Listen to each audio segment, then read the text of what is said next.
What shenanigans will Black Heung Jin get into this week? How many people will he beat the shit out of? How many times will I hit this button? By the power of Grayskull, I have the power! Oh, that's so satisfying. Today I resume our investigation into the Unification Church, aka the Holy Spirit Association for the Unification of World Christianity, aka the Family Federation for World Peace and Unification, aka the Moonies. A manipulative, controlling cult founded by charismatic scumbag Sun Myung Moon, the true father, aka new and improved Jesus. A cult currently led by his former teen bride, the now 81-year-old Heung Moon, the true mother, a totally stable woman who seems to believe she's a living deity and that, it's totally normal to share a meal with her dead husband. A woman still carrying on the tradition of marrying total strangers together in mass wedding blessing ceremonies. According to the cult's website, you can sign up right now for a newsletter at familyfed.org and find out how to attend the next ceremony. Oh, how fun. Go get married. Let this cult marry you so you can send in the best Timesucker update of all time. This is still a cult you can definitely join. According to their Instagram profile for the U.S. branch of their church, at FamilyFedUSA, they just had a blessing ceremony in April. They post pretty frequently. And if you want, you can follow them and you can leave lots of cult comments under their posts like I've been doing. We'll see if they get removed. How fun would it be to see so many of those comments under their post? Will they delete them? I'm pretty sure, but not totally sure, that it doesn't violate any Instagram rules. We'll see if my account gets deleted. If it does, oh, how completely worth it. Now let's get going. If you haven't listened to yesterday's episode 403, you should do that, because if you don't, a lot of this will not make very much sense. This is Michael McDonald, and you're listening to Timesuck. You're listening to Timesuck.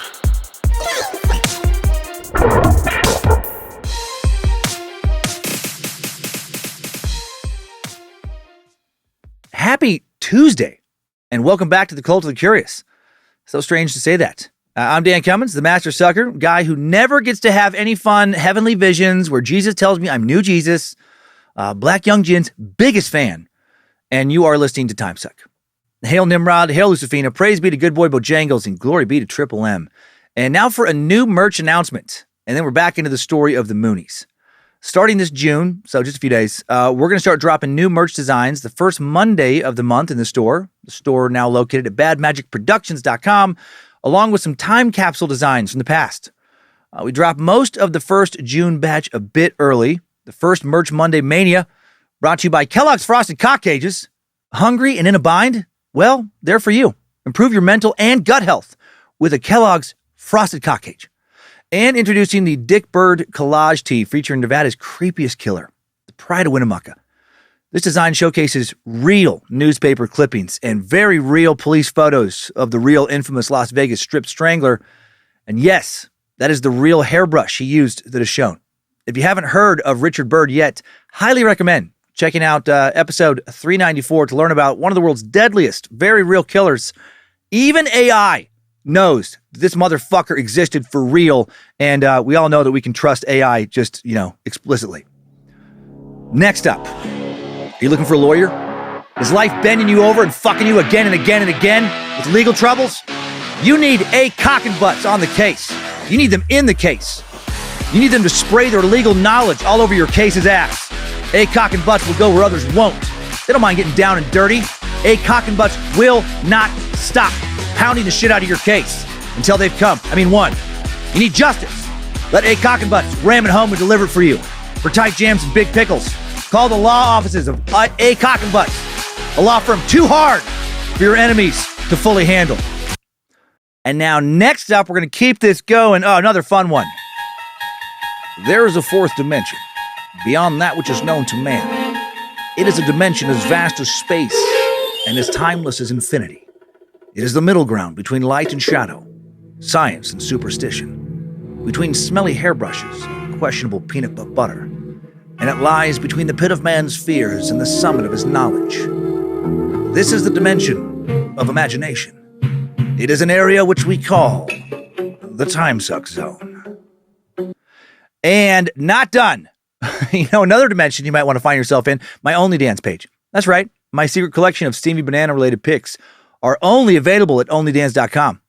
And if you missed the last drop, check out Colonel Dander's, Wheel of Suck, Dead Giveaway, Twin Flames merch, and more. Check out all these new designs, as well as a bunch of new Scared to Death merch only at badmagicproductions.com.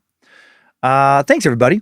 My battery's getting more and more recharged this year, and I'm having so much fun. I hope it shows, and more importantly, I hope it's contagious. You're having more fun listening. Let's fucking go. Let's get into this weird shit.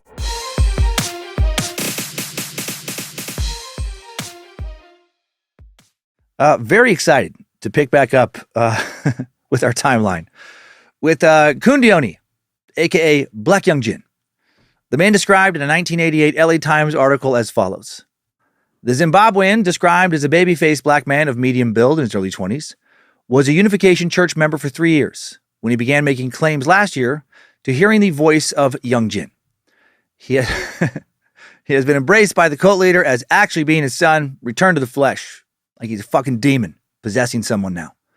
And Moon does this before ever meeting him. And he's been given an assignment by Moon. Go take confessions. Go find out what sins his followers have committed, some of his highest ranking followers, and fucking punish them for those sins. So now everywhere Black Heung Jin goes, he administers literal beatings to those who have violated church teachings by using alcohol and drugs, engaging in premarital sex, etc. This dude spent a full year on the road dispensing hardcore physical violence as penance for anyone who wished to repent. Why would you wish to repent? Or people pressured or forced to repent. The UC has a new sheriff in town. He's not fucking around. And he's batshit crazy. Yeah. After finishing his ass-whooping world tour, Sun Myung Moon now summons him to his East Garden home in New York. At this meeting, Moon asks him some standard theological questions that any member who has studied the divine principle could have answered. And Black Heung Jin offers no startling revelations or religious insights. However, while Black Heung Jin can't remember any details from the real Heung Jin's life, he can quote from Moon's own speeches. And that makes the narcissistic Moon very happy. And so Black Heung Jin's convenient memory loss, regarding like the real Heung Jin's life, is interpreted as a sign of his having left earthly concerns behind when he entered the kingdom of heaven. Everyone in the East Garden household now has to embrace him because Sun Moon has embraced him. And they have to start calling him by their dead son or dead brother's name. And they have to act like he's just a regular member of the family. Why is this happening? Maybe this was all some fucked up game for Moon. Is he getting a kick out of this? I think he was. Sun Myung Moon seemed to take great pleasure in the reports that filtered back to East Garden of the continued beatings now being administered by Black Heung Jin. Black Heung Jin not done dishing out some pain. Moon would allegedly laugh raucously if someone out of favor with him was dealt an especially hard blow. If they took a solid punch to the face or a swift kick to the nuts or ribs, whatever. I mean, if he was just making all this shit up and had not deluded himself into believing his own bullshit, I can understand how darkly amusing this would be. Just thinking like, I can't believe I'm pulling shit off. Oh my God. These dumb motherfuckers are letting this random crazy guy from Africa pretending to be my dad's son beat the shit out of them for not following my teachings. And they're just taking it. They're apologizing to me for having to go through the trouble of me sending a violent lunatic to beat their ass. Holy fuck, I should be in the Grifters Hall of Fame. I am very good at this cult shit. No one outside of the True family was immune from these beatings. Leaders around the world would try to use their influence to be exempted from the Black Heung Jin's confessional, but exemptions were not given. Anyone outside of Sun Myung Moon's direct relation through blood or marriage could face this dude's wrath. Is Kundioni insane? Or also just a good con artist? Like, is he laughing his ass off about pulling this shit off? Maybe he should also be in the Grifters Hall of Fame. But soon, the mistresses Moon has been acquiring have become so numerous. Did I mention he's fucking an untold number of young female members? He is. And the beatings Black Heung Jin are administering are so severe that members do start to complain. For example, Mrs. Moon's personal maid, some poor woman named Won Ju McDevitt, a Korean who married an American church member, appeared one morning with a black eye and a body covered with purple bruises. Black Heung Jin had beaten the fuck out of her with a chair. He also beat the shit out of Bo Hai Pak, a high-ranking church member in his 60s, beat him so bad he was hospitalized for a full week. Told doctors he fell down a flight of stairs. This dude later needed surgery to repair a broken blood vessel in his head. This is crazy. And I kind of love it. I know it's sad, but this is so entertaining. Once it became clear that he had to disassociate himself from the violence he had let loose on his membership, ease up on the affairs he was having to keep some sort of revolt from happening, Sun Myung Moon now simply announces that Heung Jin's spirit has left the young Zimbabwean's body and has ascended back up to heaven. So fun time's over. Black Heung Jin was no more. He was just Kundioni again. But the Zimbabwean, not quite ready to get off the gravy train. Sources say he now returned to Africa and established his own cult, a breakaway cult where he is the Messiah. Which sounds right. Like once you get a taste of being able to slap around whoever the fuck you want to with impunity, be worshipped as some sort of deity, step above Jesus, it's got to be hard just to go back to like a regular 9 to 5. But you'd have a tough couple of years on your resume to explain. Oh, what did I do the past few years? Well, I traveled the world for Reverend Sun Myung Moon after allowing his dead son's spirit to take over my body and working as Heung Jin now. Well, as Black Heung Jin is what they call me.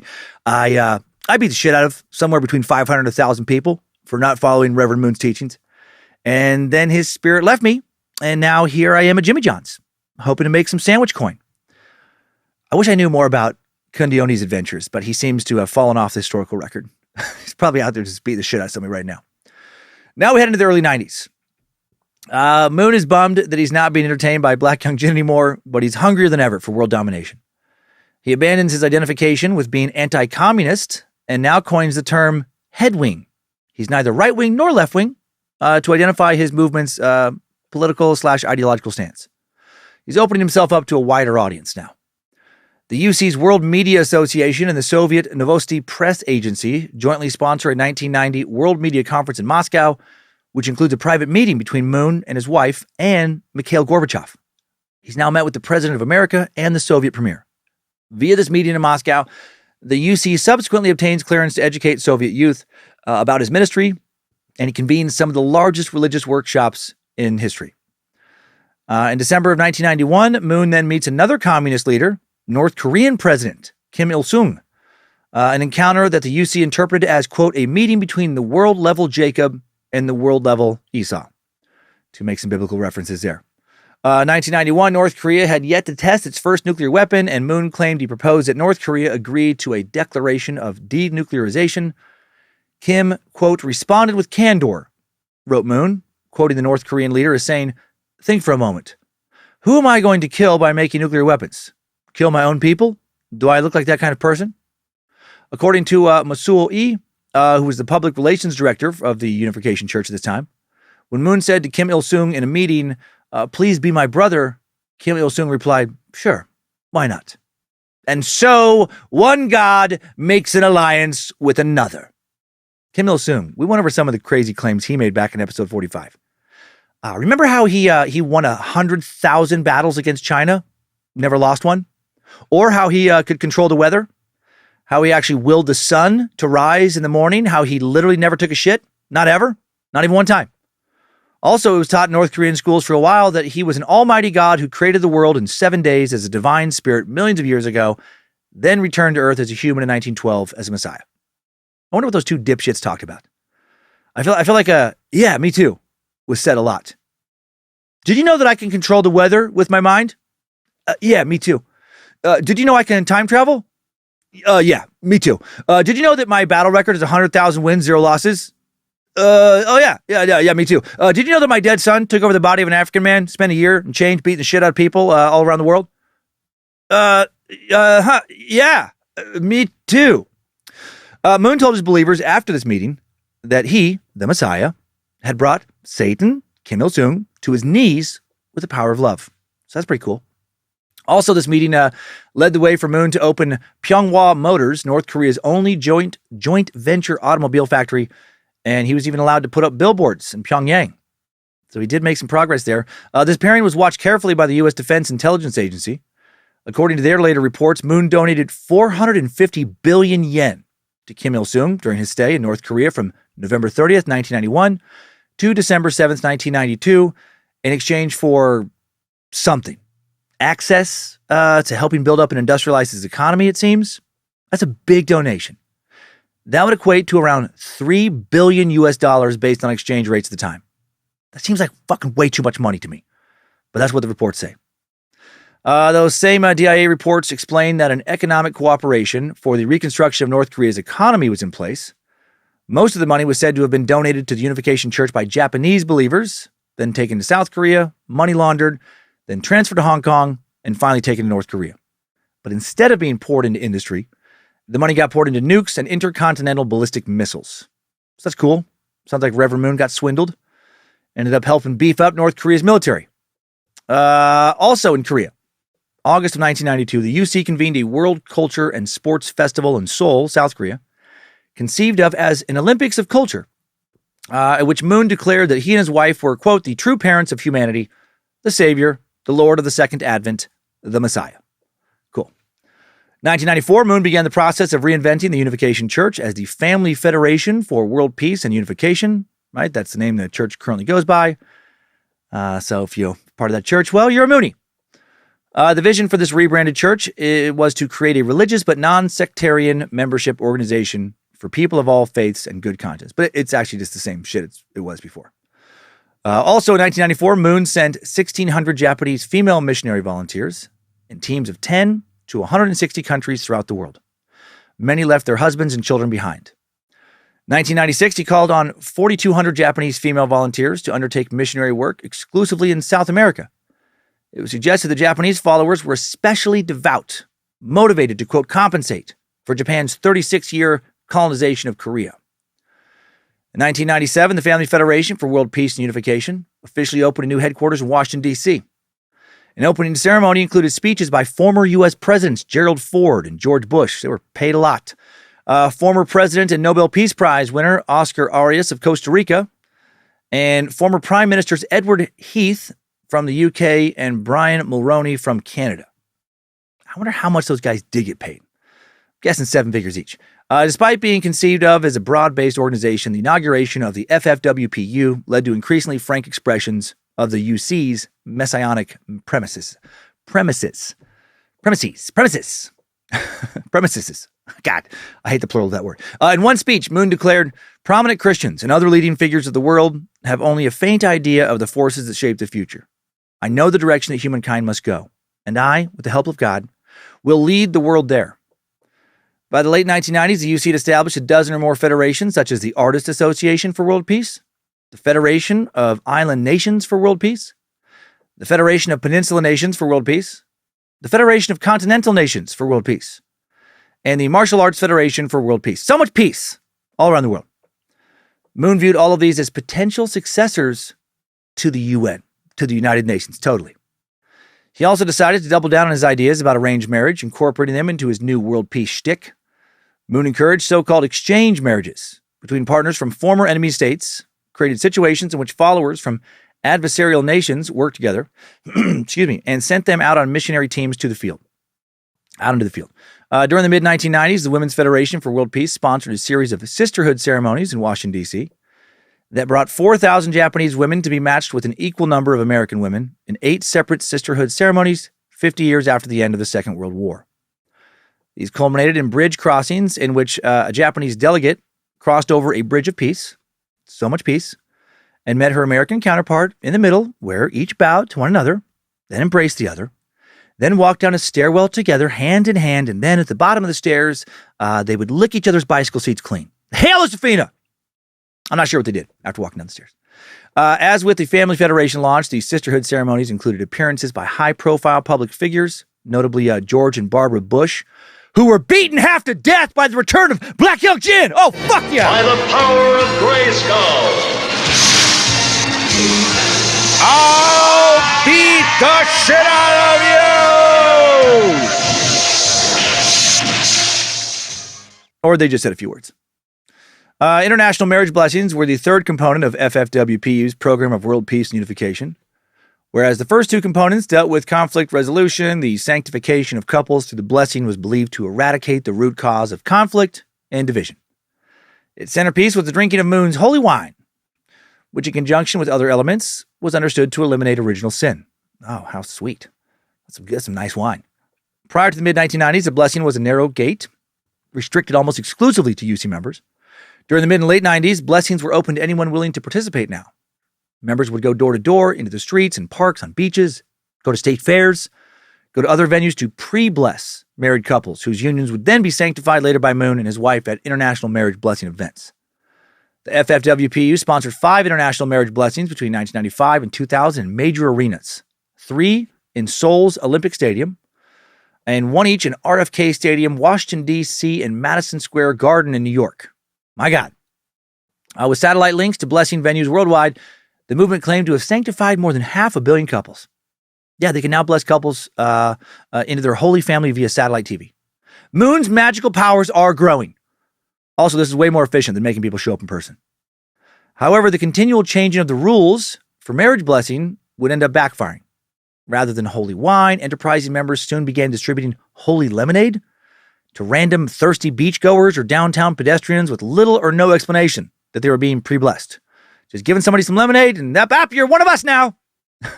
Want some free lemonade? Oh, sure, proceeds to drink lemonade. Gotcha, you're a Moonie. Make sure you follow the rules or Black Heung Jin will find and beat you. Others distributed holy candy, sometimes on automobile windshields with printed blessing affirmations. By the end of the decade, the UC had reached the outer limits of what was achievable or believable. Moon himself now started to refer to the devaluation of the blessing. And there was another problem with Moon's credibility. News is getting out of all the women he's been fucking who aren't his wife.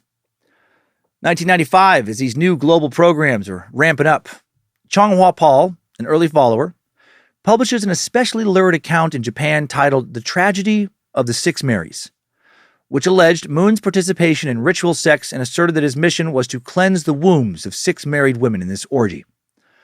This account would later be verified by some of his own children. And then soon another explosive story would hit the news.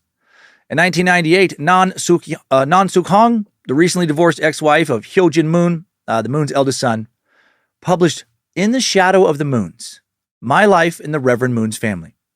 Let's check out her story now to get a first-hand account of the inner workings of the true family. She was elected to be married to Heung Jin at 15 years old. She lived at the Irvington, New York UC compound for the next 14 years, practically as a prisoner. I was born to my faith, she writes. Just as children of more mainstream Christian religions are reared to believe that Jesus Christ is the Son of God, sent to earth to redeem the sins of mankind, I was taught in Sunday school that the Reverend Moon had been chosen by God to complete Jesus' mission to restore the Garden of Eden. That Reverend Moon was the second coming. With his wife, the Reverend Moon would sire the first sinless true family of God. His children, the true children, would build on that flawless foundation. Members of the Unification Church would be grafted onto the true family's pure blood lineage and wedding ceremonies arranged and blessed by the Reverend Moon, the mass nature of which has attracted so much attention around the world.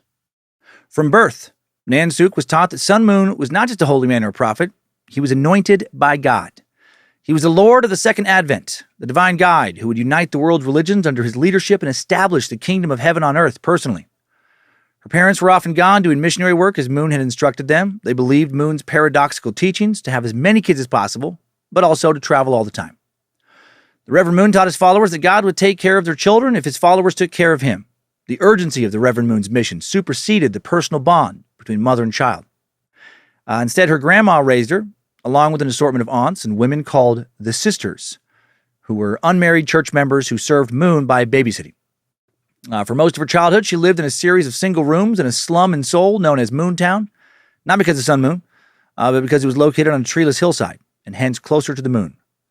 It was a ghetto of small, dilapidated houses packed closely together on narrow, winding streets. The houses were all the same, single-story structures heated by coal stoves.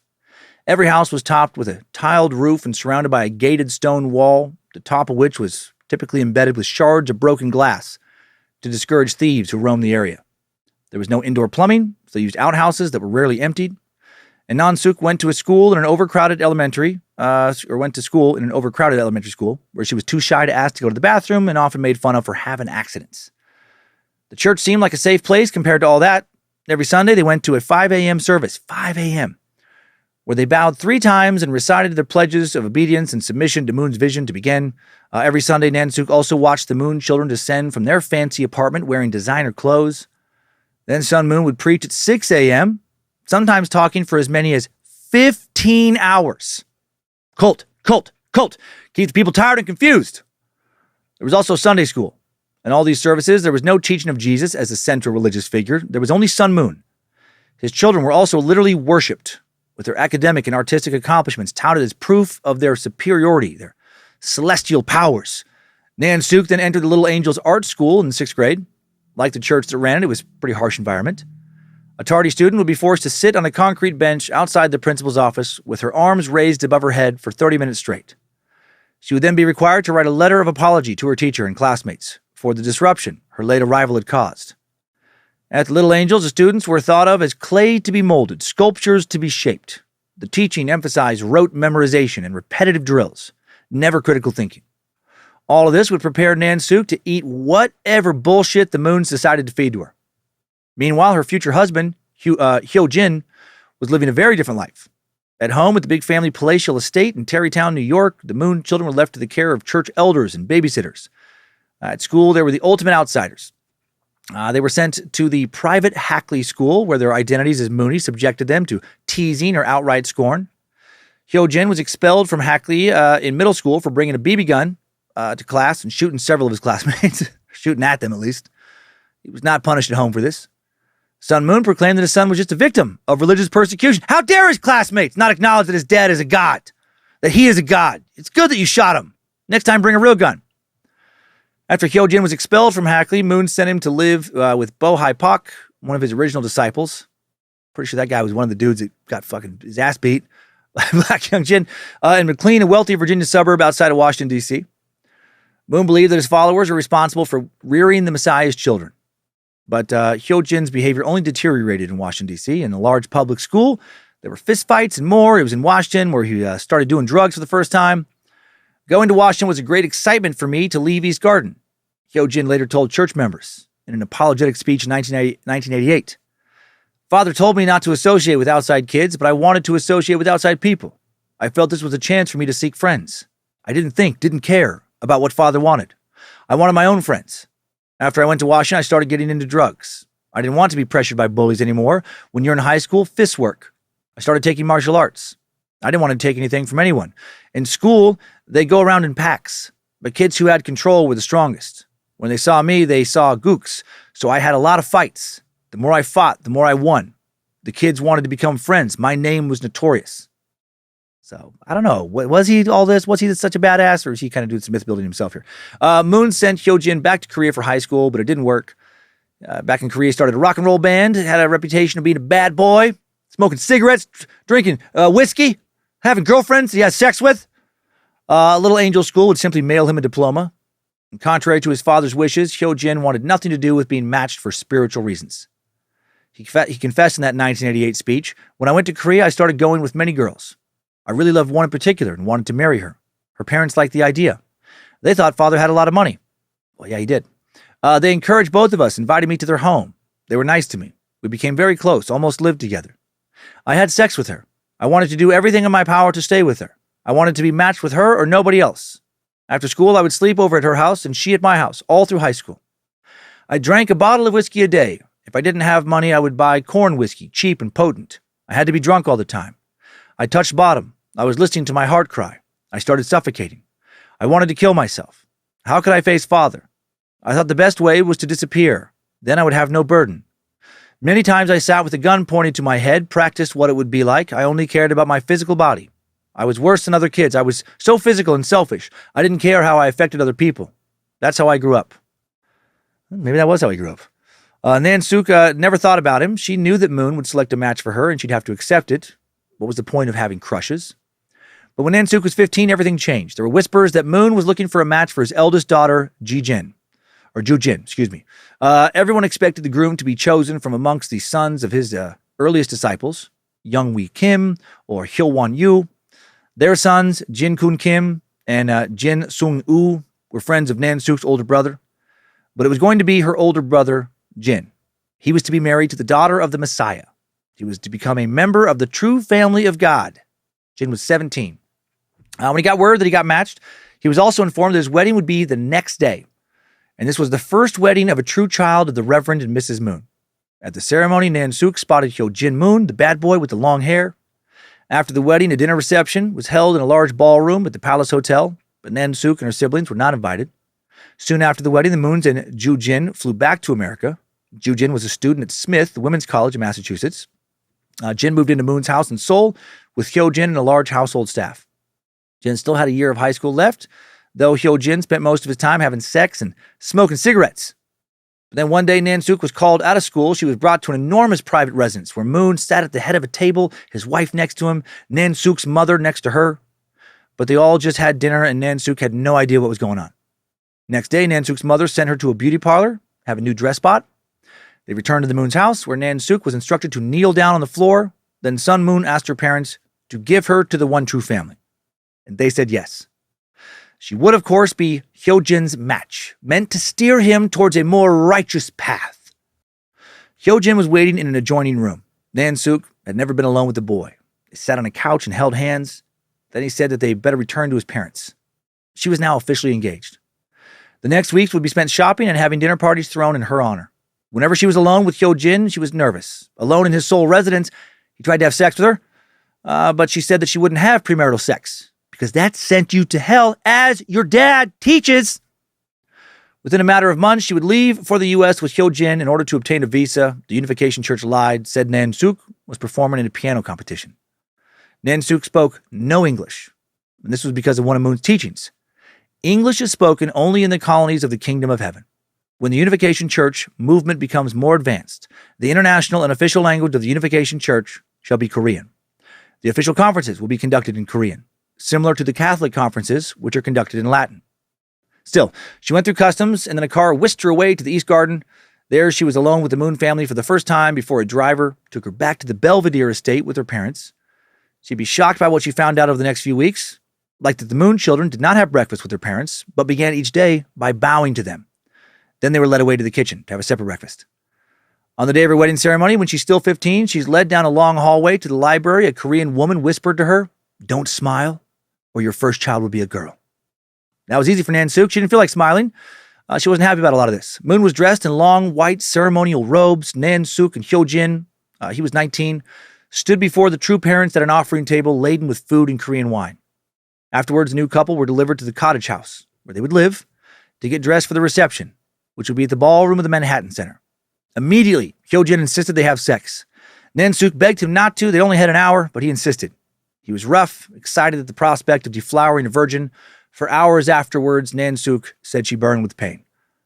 At the reception, which was in English, Nansuk laughed when everyone else laughed, smiled when everyone else smiled. She didn't understand what the hell was going on. She didn't understand a word that they were saying. The celebration didn't end even after they got back to the East Garden.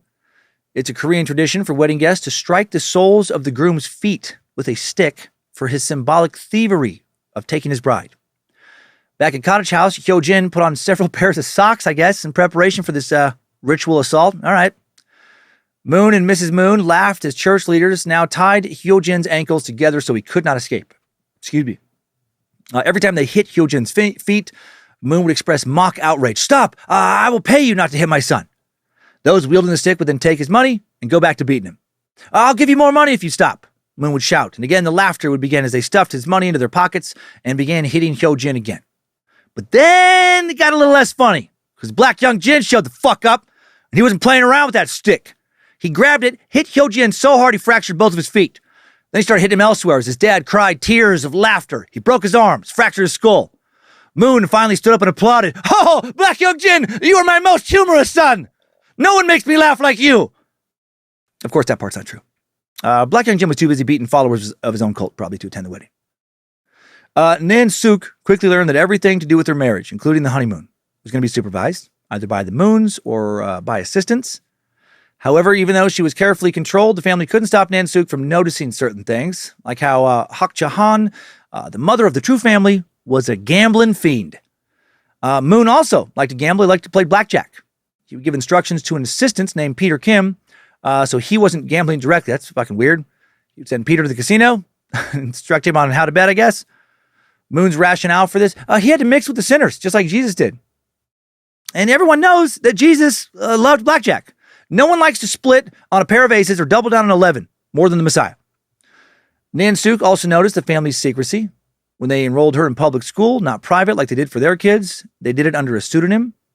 At the age of 15, yeah, she's still 15, Nansuk was waking up at 6 every morning to attend her sophomore year of high school.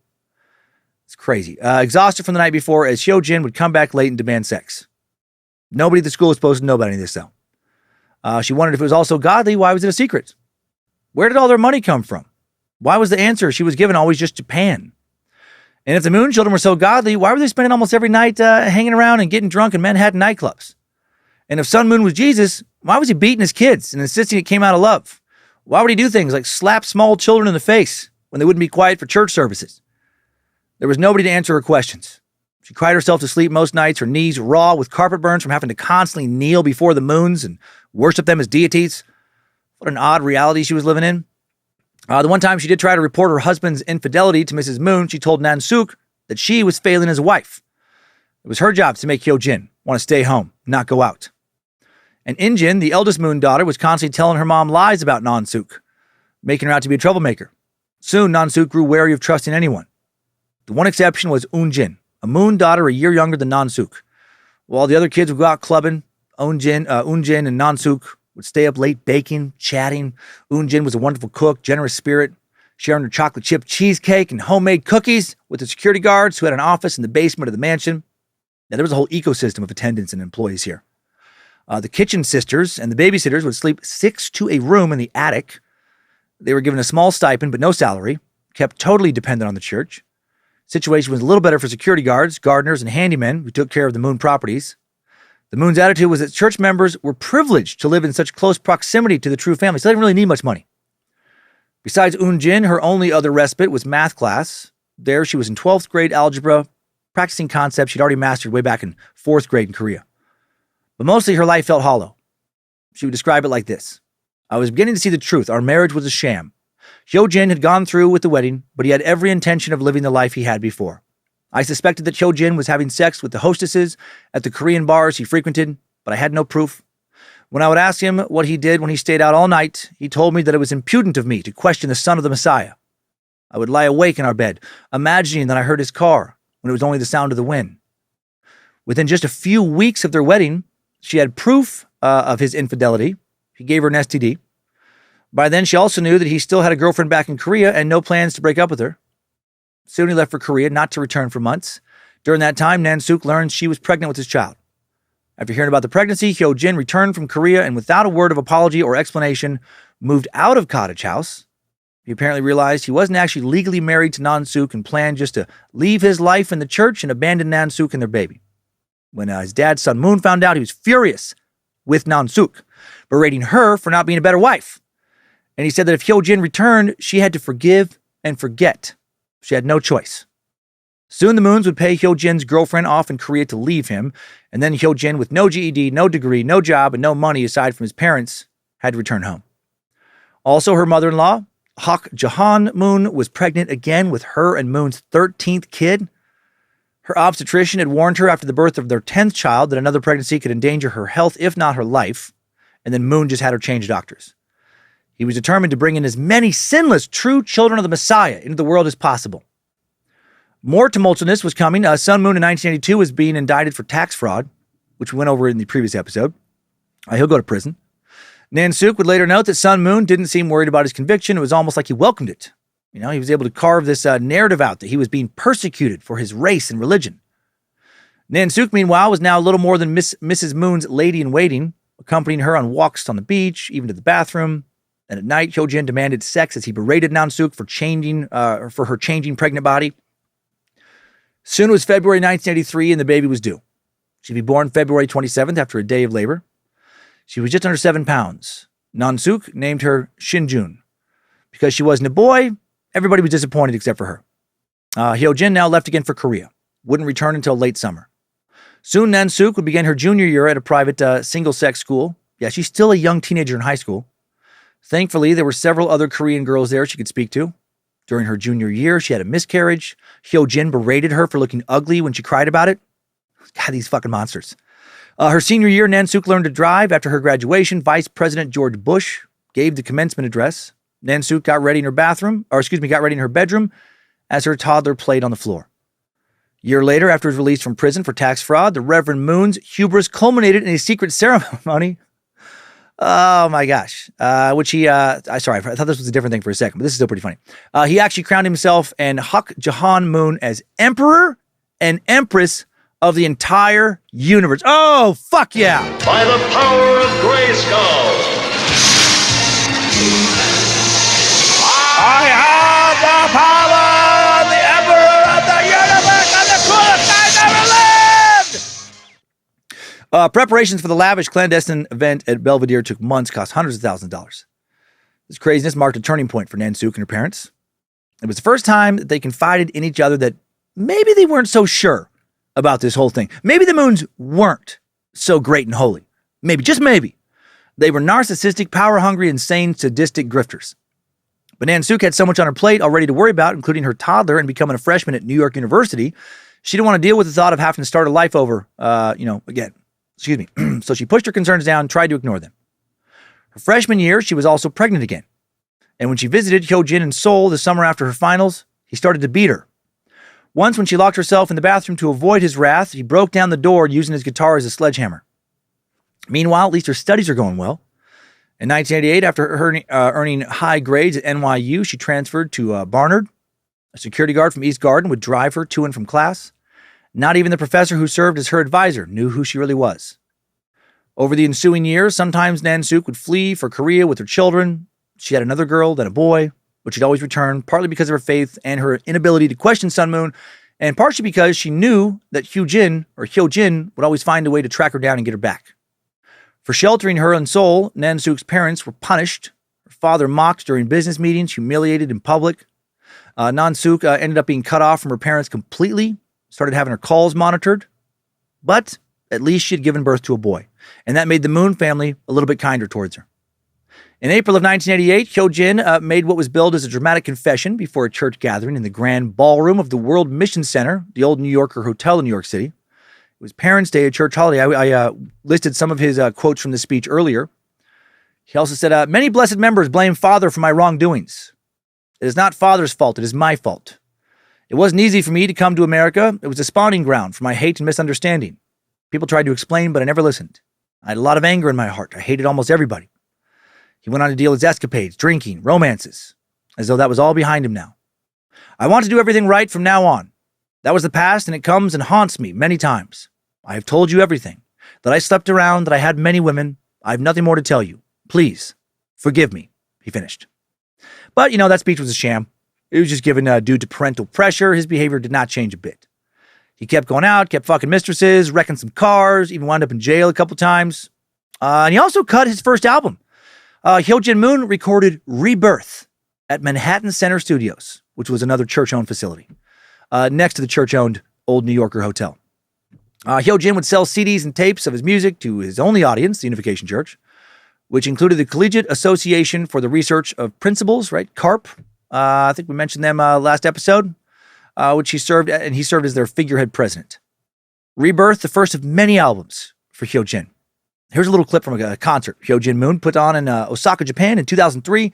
This song is called I Love You from his 1990 album Star Songs, one of 16 albums of original music he cranked out before he died in 2008. He performed this track as the encore for the show in front of about, I'm guessing, 200 people. All church members, I'm sure. Oh, get ready to be blown away.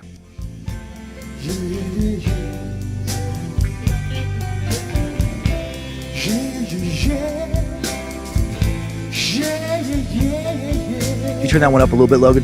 Yeah. I really experience this. Oh, God, yeah. Oh, yeah. Oh, yeah, that's good.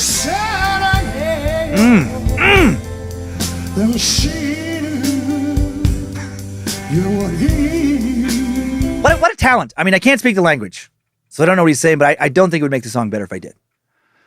Nansuk gave birth to the couple's third daughter, Shin Ok, in October of 1989. She was 23 years old, now had 4 children. Then in 1992, Mrs. Moon demanded that Nansuk accompany her on a 10-city tour of Japan, even though Nansuk was pregnant again. It was an extraordinary scene to witness. Church members truly treated Mrs. Moon and Nansuk like royalty. Church members brought her stacks of money. At one juncture, a member was styling Nansuk's hair and then noticed she had misplaced her watch. Within the hour, a jeweler was in her hotel room with trays of expensive watches for her to choose from as a gift from her Japanese hosts. On her way home, she was given $20,000 in cash to smuggle back into the U.S. A couple months later, in January of 1993, she would find out that the daughter grown inside of her did not develop a brain, would not survive outside the womb. When she had an abortion and kept that to herself, just to have some privacy while she mourned. Mrs. Moon found out, berated her for untrustworthiness, saying she was trying to undermine the holy work of the true parents. They would take their anger out on Non-Suk's parents as well. In 1993, her father was removed by the Moons from his position as president of the Unification Church in Europe. He went home to Korea, where he was ostracized by the religious movement that he and Non-Suk's mother had helped Sun Moon build. And Heung Jin's abuse was escalating. He chased her around the house one night in a paranoid, coke-fueled frenzy. When Non-Suk shouted for help, nobody came, and then he beat the shit out of her. By 1994, her only dream was that she and Heung Jin could someday live apart. She was just 28 years old, but felt so much older. That March, she learned that she was pregnant again. Heung Jin was now recording more often than ever and supervising the audio and media productions of the church. His new job simply meant more money to finance his coke habit, his growing arsenal of guns, his alcohol binges, and I'm sure taking his mistresses out. He now kept a loaded machine gun, a gift from his parents, under his and Non-Suk's bed. Once, when Non-Suk was 7 months pregnant, he beat her when she caught him doing coke in the bathroom. He also embezzled millions from his company, Manhattan Center Studios. November of 1994, Non-Suk gave birth to their 5th child, a boy named Shin Hoon. Heung Jin said he was too tired to drive to the hospital to witness his son's birth. Turns out he was busy fucking an employee at the music studio, a lady named Annie. Adultery was the single worst sin in the Unification Church, since so much emphasis was placed on these marriages. But Heung Jin said to Non-Suk that the rules did not apply to him. His dad, Sun Moon, was unfaithful, so why couldn't he be? He said his sexual liaisons were providential or ordained by God. God wanted him to ride as many bicycles as possible. Why can't you get that? I have to put my dick in every hole I can. God's telling me. Sometimes I'm like, God, I'm tired. I'm exhausted. He's like, go get some more puss. Non-Suk went directly to Mrs. Moon with Heung Jin's claims. She was both furious and tearful. She said she hoped that such pain would end with her and that it would not be passed on to the next generation.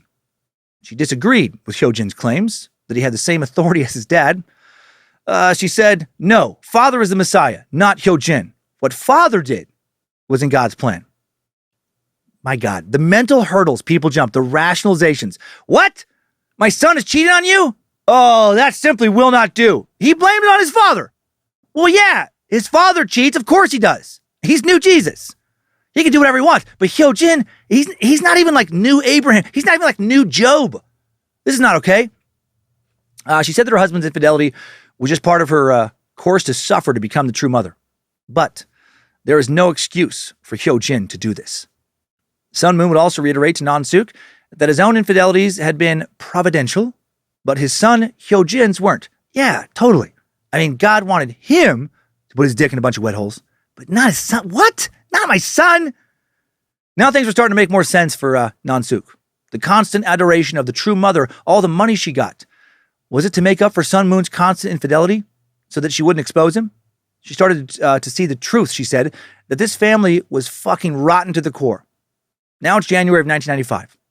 Non-Suk finally decides it's time to go. She can no longer see Moon or Mrs. Moon being any kind of Messiah-type figures if everything, literally everything about them is so fucked up. She now believed that God, whatever he was, had given up on this family, and therefore spiritually, she was free to go. So she starts to make a plan. Her ally would be an unlikely one, Madeline, Heung Jin's assistant. She was also planning to leave her husband, an Australian she had been matched with. Meanwhile, Heung Jin has been banned from the recording studio by his parents, then refuses to go to rehab, then is reinstated at the recording studio despite the protests of many who worked there, and he was still abusing Non-Suk. In fact, the abuse got worse. One night he took a tube of lipstick, held her down, and just scribbled stupid all over her face. Another time he forced her to stand naked while he walked around her, mocking her and spitting on her. Started to literally spit on her any chance he got. By June, Non-Suk is packing. Her brother Jin had called to say that there was a house for sale across the street from him in Massachusetts. He and his wife had been exiled for years at this point. Chong-Suk, one of Nan-Suk's sisters, was living in the area as well, having escaped the match Moon made for her back in Korea. She bought the house. Her parents, too, were out of the cult, making it easier for her to leave. She didn't have to worry about them getting punished for what she was doing. Over the ensuing months, she sent her staff, babysitters, helpers back home for, quote, visits that she extended, hoping they would stay until she was gone and have protection by virtue of distance from the Moon family. She started moving furniture out, praying that security guards wouldn't tell anyone. Finally, she asked her kids if they wanted to leave. If they said no, she knew she was going to stay, but instead, they exploded into happy, excited giggles. Right? The kids wanted to leave this shit show behind as well. They're probably sick of having to constantly bow to their grandparents. Maybe also scared of the boogeyman, Black Heung Jin, returning to lay down some hurt on them. On August 18th, 1995, it was time. With her kids, Nansuk met Madeline on an isolated street corner where they loaded their suitcases into a van. They would stay in a motel that night, arranged by Jin, Nansuk's brother, then move into a modest house in Lexington, Massachusetts. Once in her new home, she met with the police, filed an order of protection from the Moon family. She now had to learn to cook, clean, do laundry, all the things that servants had done for her for basically her entire life. She didn't know how to run a dishwasher, how to mow a lawn, how to operate a washing machine. The first time the toilet overflowed, she completely panicked. But she was happy. Her struggles were completely worth it. Her kids started to learn basic life skills. They made friends as equals, not as the grandkids of the Messiah. The Moons, of course, were furious. They tried to hide their fury in their letters and audio tapes that they sent to Nansuk, beseeching her to come home. In a custody proceeding that would follow, Heung Jin insisted that he had always been a present father, but could not tell the court the ages of his own children or what grades they were in at school. This guy is such a douche. Early December, despite the Moon's wealth and influence, Nansuk was awarded full custody until such a time as Heung Jin demonstrated himself to be sober for at least 2 months. He would literally never complete that task. He would, however, be jailed for failing to pay child support. Jailed as Sun Moon did a lecture tour around the country preaching about the lack of family values in the media and in the culture. November 29th, 1997, Sun Myung Moon presided over a mass wedding at Robert F. Kennedy Stadium in Washington, D.C. It was a far cry from a similar event in Madison Square Garden in 1982. For this latest gathering, the Unification Church had to beat the bushes to fill the stadium. The church had peaked. Membership was now declining. Most of the 28,000 couples who attended were already married and members of other religions. Most accepted free tickets passed out at suburban shopping malls and in supermarket parking lots to attend what Unification Church billed as a World Culture and Sports Festival.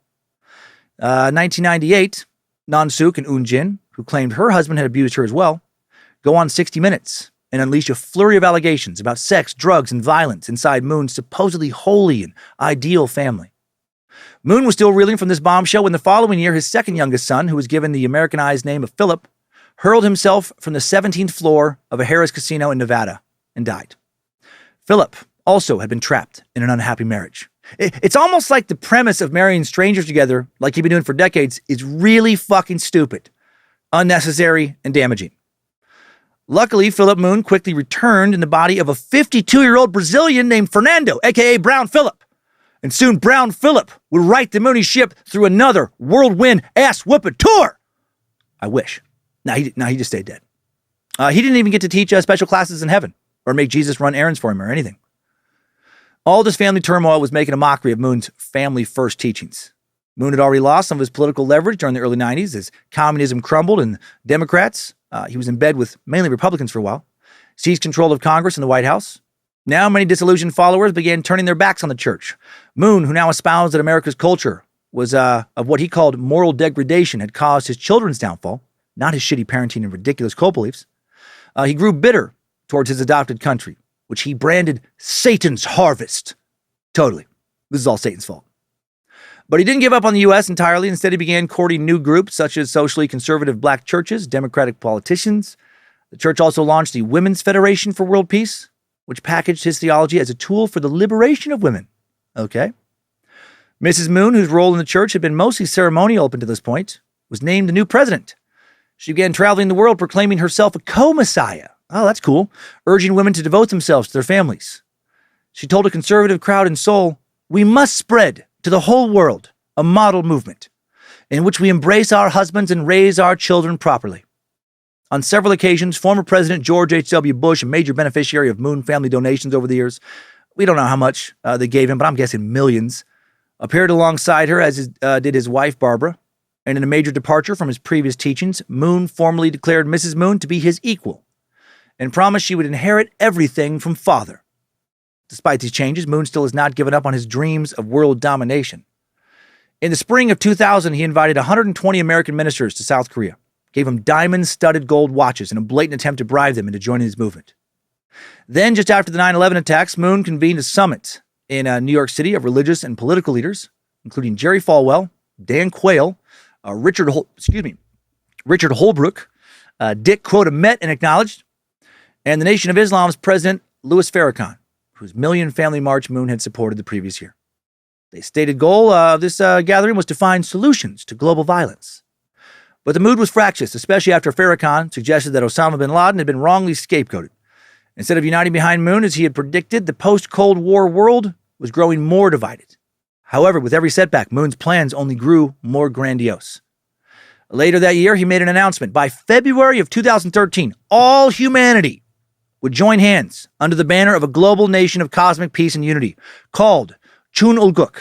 Do you remember when that happened back in 2013? God, that was a great day back in February 2013 when literally all of us held hands. And everything was peaceful and there was a lot of cosmic unity. Moon and his followers began preparations in Korea, launching a police force, commissioning an anthem, which I'll share later with you, and adopting a flag. They also literally built Moon an elaborate castle shaped like the U.S. Capitol building.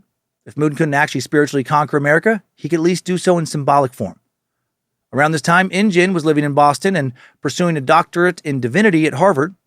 Her dad, who was splitting his time between New York and his kingdom in Korea, no longer kept close tabs on her. Over time, she shed her sense of familial obligation and started writing and recording romantic pop songs. So much music in this family. You see how I burn beneath your steady gaze. You see how I yearn to be a meadow where you graze. One went, Hail Lucifina!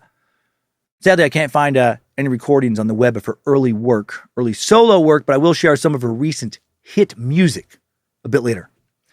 March 23rd, 2004, at a ceremony in the Dirksen Senate Building in Washington, D.C., Moon crowned himself with what was called the Crown of Peace.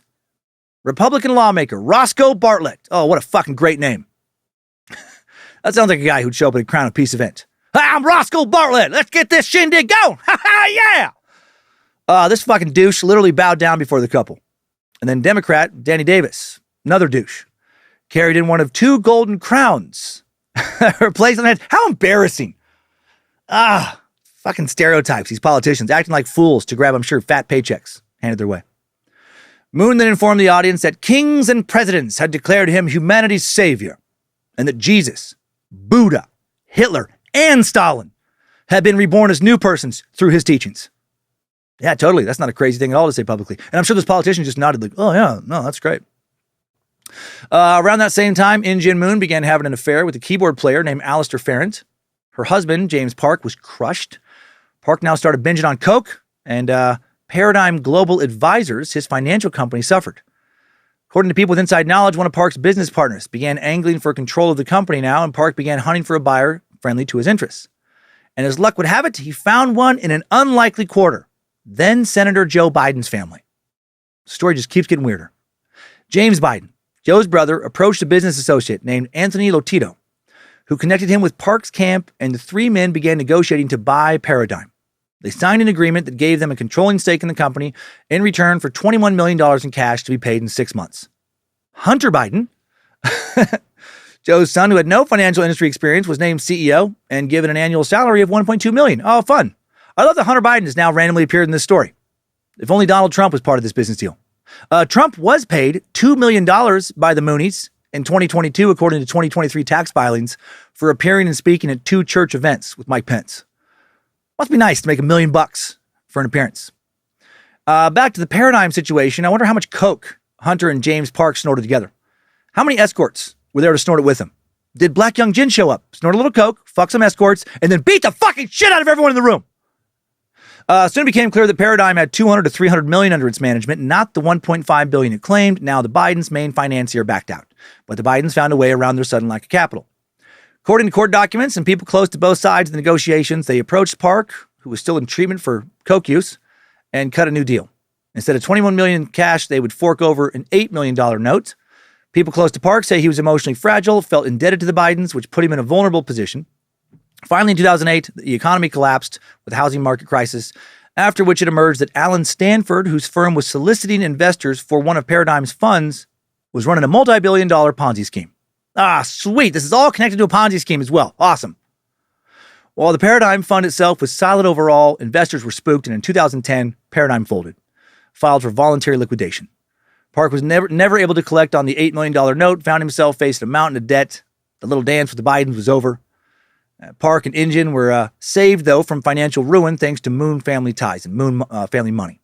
And Jin's younger brother, Preston, a Harvard grad, former Olympic equestrian who controlled most of the family's American enterprises, he agreed to bail the couple out with several $1 million, a decision he would later regret because of the family fracturing. March 17, 2008, Heung Jin Moon dies of a heart attack at the Moon family home in Seoul, South Korea.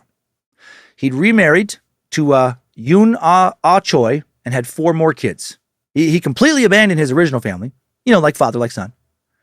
His death raised the question of leadership succession, and Moon was in his late 80s now, needed an heir. This left an opening for Heung Jin, who maneuvered her way to the helm of the Manhattan Center, the only one of Moon's daughters to assume a leadership role. She immediately gave her lover, that previously struggling musician, Alistair Ferrant, a top position, fired half the staff, many of them long-standing church members. She also began courting new talent, including a 30-something rock musician named Ben Lorenzen. She will soon leave Alistair for Ben. These two are still together and making the best music. Their most recent release, a cover of Fleetwood Mac's Dreams, lighting up YouTube right now. It has 63 views in the past 4 months. Several of those are mine.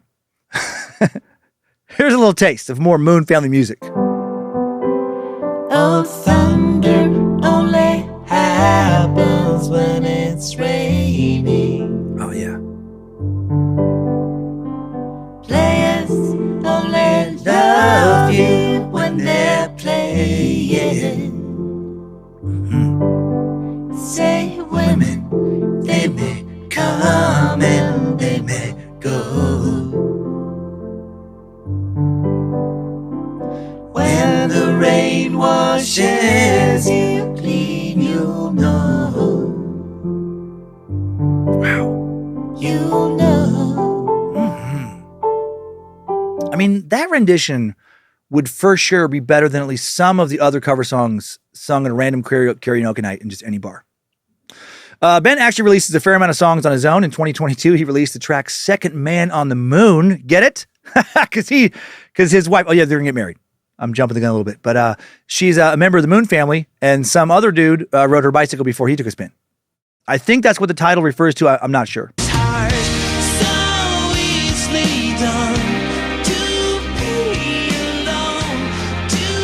Yes. Sounds like it was released in 1996. No, it was released in 2023.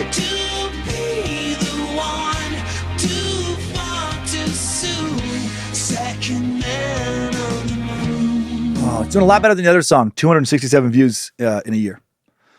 Actually, it's not as bad as I was hoping. He is talented. I wish I hated it. That summer, a helicopter Reverend and Mrs. Moon were traveling aboard, crashed into a South Korean mountainside, and unfortunately, they both survived.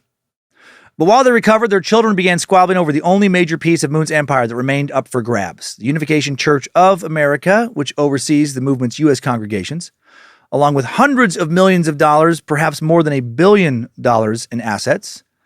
Preston saw himself as a natural heir, but Heung Jin spotted an opportunity. Her family hadn't fully recovered from the Paradigm debacle. According to people close to her, she was hungry for additional income. Clearly, her music alone, not quite paying the bills. When Justin Moon approached her about staging a takeover, there's so many Moon kids, she agreed. The American Church then convened a board meeting led by Heung Jin. Most of the existing board members were pressured to resign, were replaced with Heung Jin's allies, after which Heung Jin was formally elected chair. Bitter family feud ensued. The True family is experiencing civil war. Preston later staged his own bedroom coup at Unification Church International, the holding company for the Moon's family's U.S. business, giving him unfettered control over billions of dollars in assets. He used the proceeds to fund an offshoot movement that drew on his father's teachings without deifying the Moon clan. Heung Jin, meanwhile, assumes the role of chief pastor of the American Church in 2009, begins using it as a vehicle for her own passions. Her aim, she said, was to transform the church into one that people, especially young people, were dying to join. Oh, that's cool. She renamed the church Loving Life Ministries, shelved the old hymn books, launched a rock band, oh, fuck yeah, an offshoot of which played New York clubs under the moniker Sonic Cult. Here's that band playing little Beach Boys, fucking rocking out with some Beach Boys. at the Bitter End Club back in March of 2013. Ben Lorenzen on vocals and lead guitar.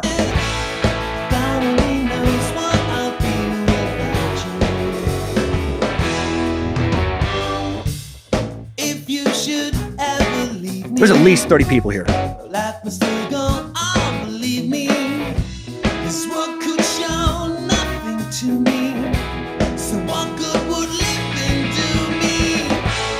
Come join my cult with my wife is money. My father-in-law's a fucking lunatic. Again, he's not bad. He's got a nice voice. And probably a lot of cult money in his bank accounts now. Now, rather than adhering to the church line on arranged marriage, Heung Jin encourages young people to play a role in choosing their own spouses. How very progressive. They're the new Moonies. They're the cool Moonies who play Beach Boy covers at bars. Her reforms were met with heated resistance, though. Across the country, Moon's disciples took to the internet to denounce Heung Jin's bling-bling style, whatever the fuck that means. One online critic dubbed her ministry the Mushroom Church because all you do is sit passively in the dark and are fed bovine excrement. Boom! Mic drop! Yeah, go eat your bovine excrement. I can't respect people who say excrement in slams like that. Just say shit, you fucking douche. Some were already leaving and following her siblings into the splinter groups. The eldest, Heung Jin, a.k.a. Preston, broke from the church in 2009, refused to give up major UC assets he controlled in Korea and the Americas, eventually set up the Family Peace Association as an alternative. The youngest, Heung Jin, a.k.a. Sean, broke away from the church, continued using the UC logo for his services, set up the World Peace and Unification Sanctuary, a.k.a. the Sanctuary Church in Newfoundland, Pennsylvania, as an alternative. We'll check in with Sean a bit later. Main church struggled in the face of all this division. Within 2 years, nationwide monthly attendance in the U.S. plunged from roughly 26,000 a couple years before to less than 7,500, according to internal church documents. Yet Heung Jin persisted, confident that with time, she could win over the doubters and bring her father's church into the modern era. But she was now facing some personal problems, reminiscent of her father's. In late 2009, Patricia Lorenzen, wife of the musician who we've sampled, Ben, did I mention her new boyfriend was married and had a family? She traveled to New York with her 2 young sons to visit her husband for Christmas. And while they were staying at the Moon-owned New Yorker hotel, she borrowed Ben's laptop, found his email inbox brimming with fucking pussy photos from Heung Jin. Not kidding. She confronted Heung Jin over email, after which she says Lorenzen and another man turned up at her room, delivered an ultimatum. She and her kids had to be out of the hotel by the next morning or they would be tossed out by security. That's right, Ben Lorenzen, fucking Mr. Beach Boy. The vocalist shows up to threaten his own wife and kids with being tossed out onto the street on Christmas, no less, if she won't shut the fuck up about his affair. It's harder to enjoy his songs now. A family feud now erupts in open view. The siblings now spar over billions of dollars in international assets in court. One of Heung Jin's deputies traveled the country delivering a PowerPoint presentation that cast her brother Preston as a fallen Adam being controlled by Satan. Love that he's doing that on PowerPoint. To anyone in her father's church who would listen, if you'll just bear with me for a second, and he's just showing slides, and you see here, this is a picture of the devil. This next picture is of Adam. You can see the resemblance. They look very similar. This is Adam smoking a cigarette, something very satanic. Early 2012, Heung Jin gave an upbeat sermon about music, motherhood, and true love. This is an incredible year, and I feel so many wonderful things are going to unfold, she said. This is about you and me. This is about America. This is about our future. But after the service was over, Heung Jin disappeared from public view. She stopped delivering weekly sermons. She was broadcasting online. They weren't getting very many views. Even quit showing up altogether at the church's Manhattan headquarters. She's got to focus on her music now. After several months passed with no sign of her, some parishioners began pressing for information about her whereabouts. They were blocked at every turn. Even the highest circles of church leadership couldn't or wouldn't say what happened to Heung Jin Moon. We'll meet her again soon, find out why she disappeared. September 2nd, 2012, Sun Moon, true father, dies of pneumonia like a fucking weak little bitch at age 92. Ugh. 2 weeks later, some 15,000 people packed into a Moon-owned stadium outside Seoul for the memorial. Mrs. Moon vowed to continue her husband's quest to build a world where all people live as one great family under God. But she won't need to take on that quest on alone, because at the service in front of everyone present, Sun Moon reanimates, comebacks to life in the body of Kundioni. Oh, fuck yeah, bro. The Zimbabwean ass whooper is back. Now Sun Moon is taking over his body. He grabs a chair, beats the shit out of all 15,000 people present. Takes days. Has to take breaks to eat, drink, sleep, get some massages. But he gets the job done and restores order to the one true church! By the power of Grayskull! He did it! Congratulations! Back to reality now. Back to the true father being truly dead and gone. After the service, true mother and some of her kids knelt above his burial vault, clasped hands, and prayed. Heung Jin remains conspicuously absent. It's around the time that a birth certificate for a 4-month-old boy began circulating on the internet. To the astonishment of Moon's followers, the child's parents were none other than Heung Jin Moon and the married musician she was fucking and sending pussy pics to, Ben Lorenzen. That's why she disappeared from public view, because she was pregnant. Now, on top of mourning the Messiah, Moon's American disciples have to digest the news that his supposedly sinless daughter was trampling his most sacred teachings. And Jin Sung Pak, son of Bo Hai Pak, the second in command, husband of Heung Jin, had actually helped Heung Jin and Ben find a house on Cape Cod where she could hide and write out her pregnancy. Mrs. Moon was furious. Or maybe she saw an opportunity. She demanded that Heung Jin resign. Heung Jin issued an apology to members of the church. It was never our intention to hurt anyone. All we wanted was to love and to be loved. It's almost again like these arranged marriages are terrible. Next, Mrs. Moon moves to claim the inheritance her husband has promised her. She wrests control of the international church from Sun Myung Moon, her shitty son. Issued a memo saying everything that is carried out in Korea from this day onward will be centered on true mother. It's fucking the bitch is back in town. She later ousted her son Justin, who controlled most of Moon's Korean enterprises. After 5 decades spent in Moon's shadow, the kingdom was in her hands. She wasn't going to let her shitty kids fuck it up. She was going to banish her brood. I actually kind of feel sorry for Mrs. Moon. She was raised in cults, right? She didn't pick Sun Moon. She was given to him. Yes, she's lived in luxury for a long time, but also who knows what kind of abuse she suffered privately at the hands of Sun Moon. I found this video of her from just a few years ago. She's sitting at this small table in one of her South Korean residences, and she's having dinner with her dead husband. Not quite Weekend at Bernie style. His corpse is in there, which is a bummer. But she's in her mind, she is. As in, the staff has set out 2 servings of food and drink. One for her, one for someone not sitting in the empty chair next to her. She eats her food, talks to the air as if Sun Moon is having dinner with her and responding. In all seriousness, she asks her dead husband, what he thinks of the meal, how he's feeling about this or that. She has been in this super strange echo chamber her whole life. I think she has no concept of what it is to live a sane, normal life. Interestingly, though, despite Moon's views on wifely subservience, it soon becomes clear that Mrs. Moon doesn't share all of her dead husband's opinions. She begins speaking out in surprisingly critical terms about Moon's preoccupation with America. During a trip to New York in late 2012, she complained that he squandered 40 years in the U.S. for such little return. Late February 2013, the matriarch celebrates the arrival of Chun Ulguk, right? Moon's global kingdom of peace and unity, before some 15,000 devotees who packed this Moon-owned stadium in Korea. Yeah, they have a stadium, all wearing identical wedding garb.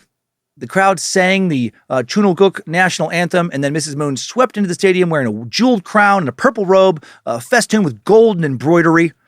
Right, this is the day where everyone in the world is supposed to hold hands. Check out an English and Korean hybrid rendition of this very powerful, just moving, inspirational anthem.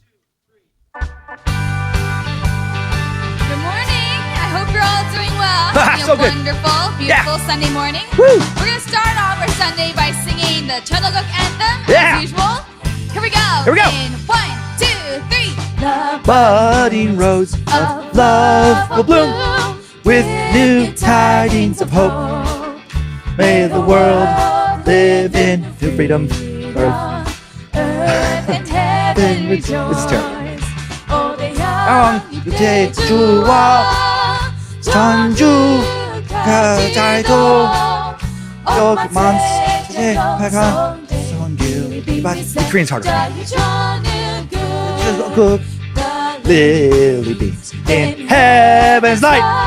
Vibrant colors abound in the goodness of the Spirit.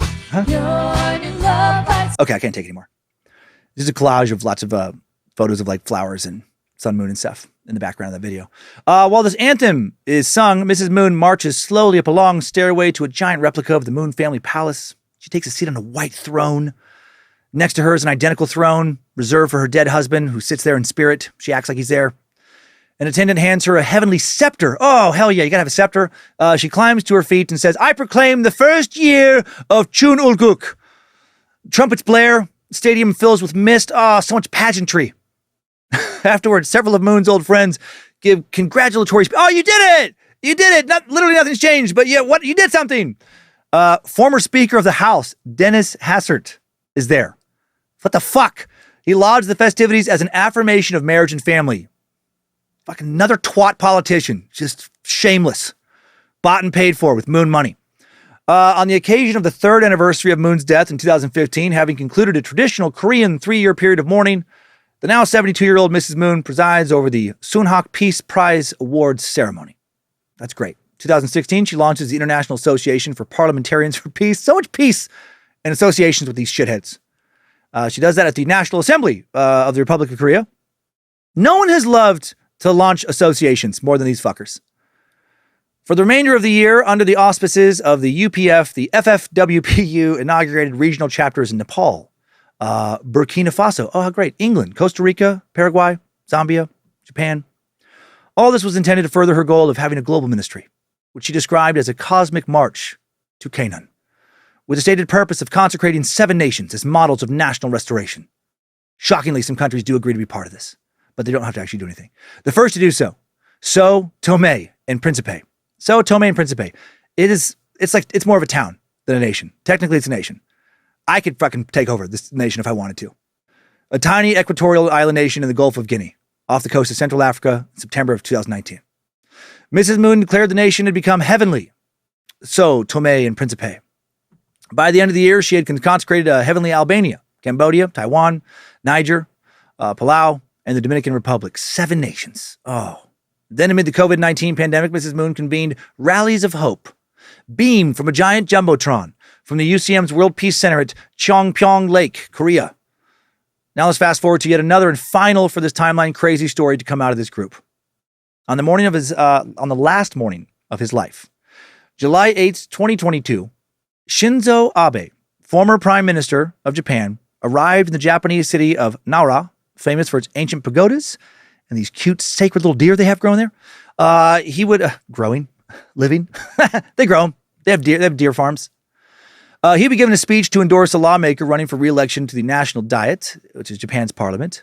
Abe had retired 2 years earlier, but because he was Japan's longest-serving prime minister, his name still carried enormous political weight. In photos taken from the crowd, Abe, instantly recognizable by his wavy, swept-back hair, charcoal eyebrows, and folksy grin, can be seen stepping onto a makeshift podium at about 11:30 a.m., one hand clutching a microphone. A gaggle of supporters surrounds him. No one in the photos or the video seems to notice a youngish-looking man about 20 feet behind Abe, dressed in a gray polo shirt. Yeah, you can watch this video on YouTube.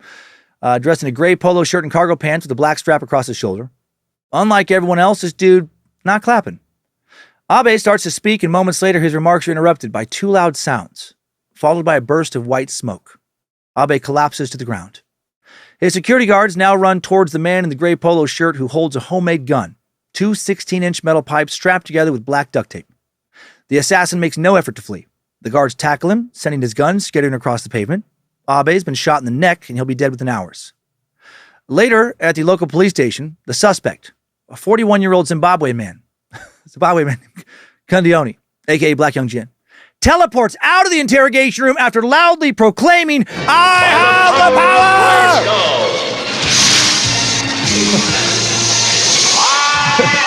Sorry. I love that sound so much. No, the suspect is a 41-year-old man named Tetsuya Yamagami. And he fully confesses to the shooting barely 30 minutes after pulling the trigger. So why did he do it? Because he saw Abe as an ally of the Unification Church. Yamagami said his life was ruined when his mom gave the church all of his family's money, leaving him and his siblings so poor they often didn't have enough to eat. His brother had already committed suicide over this ruining, and he had tried to. He said, my prime target was Unification Church's top official, Hak Jahan, right? True mother, not Abe. But he couldn't get to Mrs. Moon, so he decided to shoot Abe instead. Investigators looked into Yamagami's wild-sounding claims and found, to their alarm, they were true. Abe was associated with the church, and his mom, this dude's mom, had been swindled.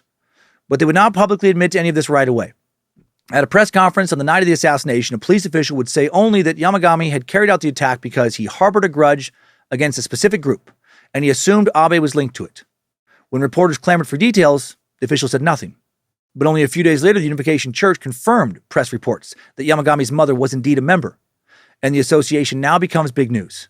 In the ensuing press, it was revealed that the Moonies had a volunteer army of campaign workers who had long been a secret weapon, not just for Abe, but for many other politicians in his conservative Liberal Democratic Party, which remains in power under Prime Minister Fumio Kishida right now.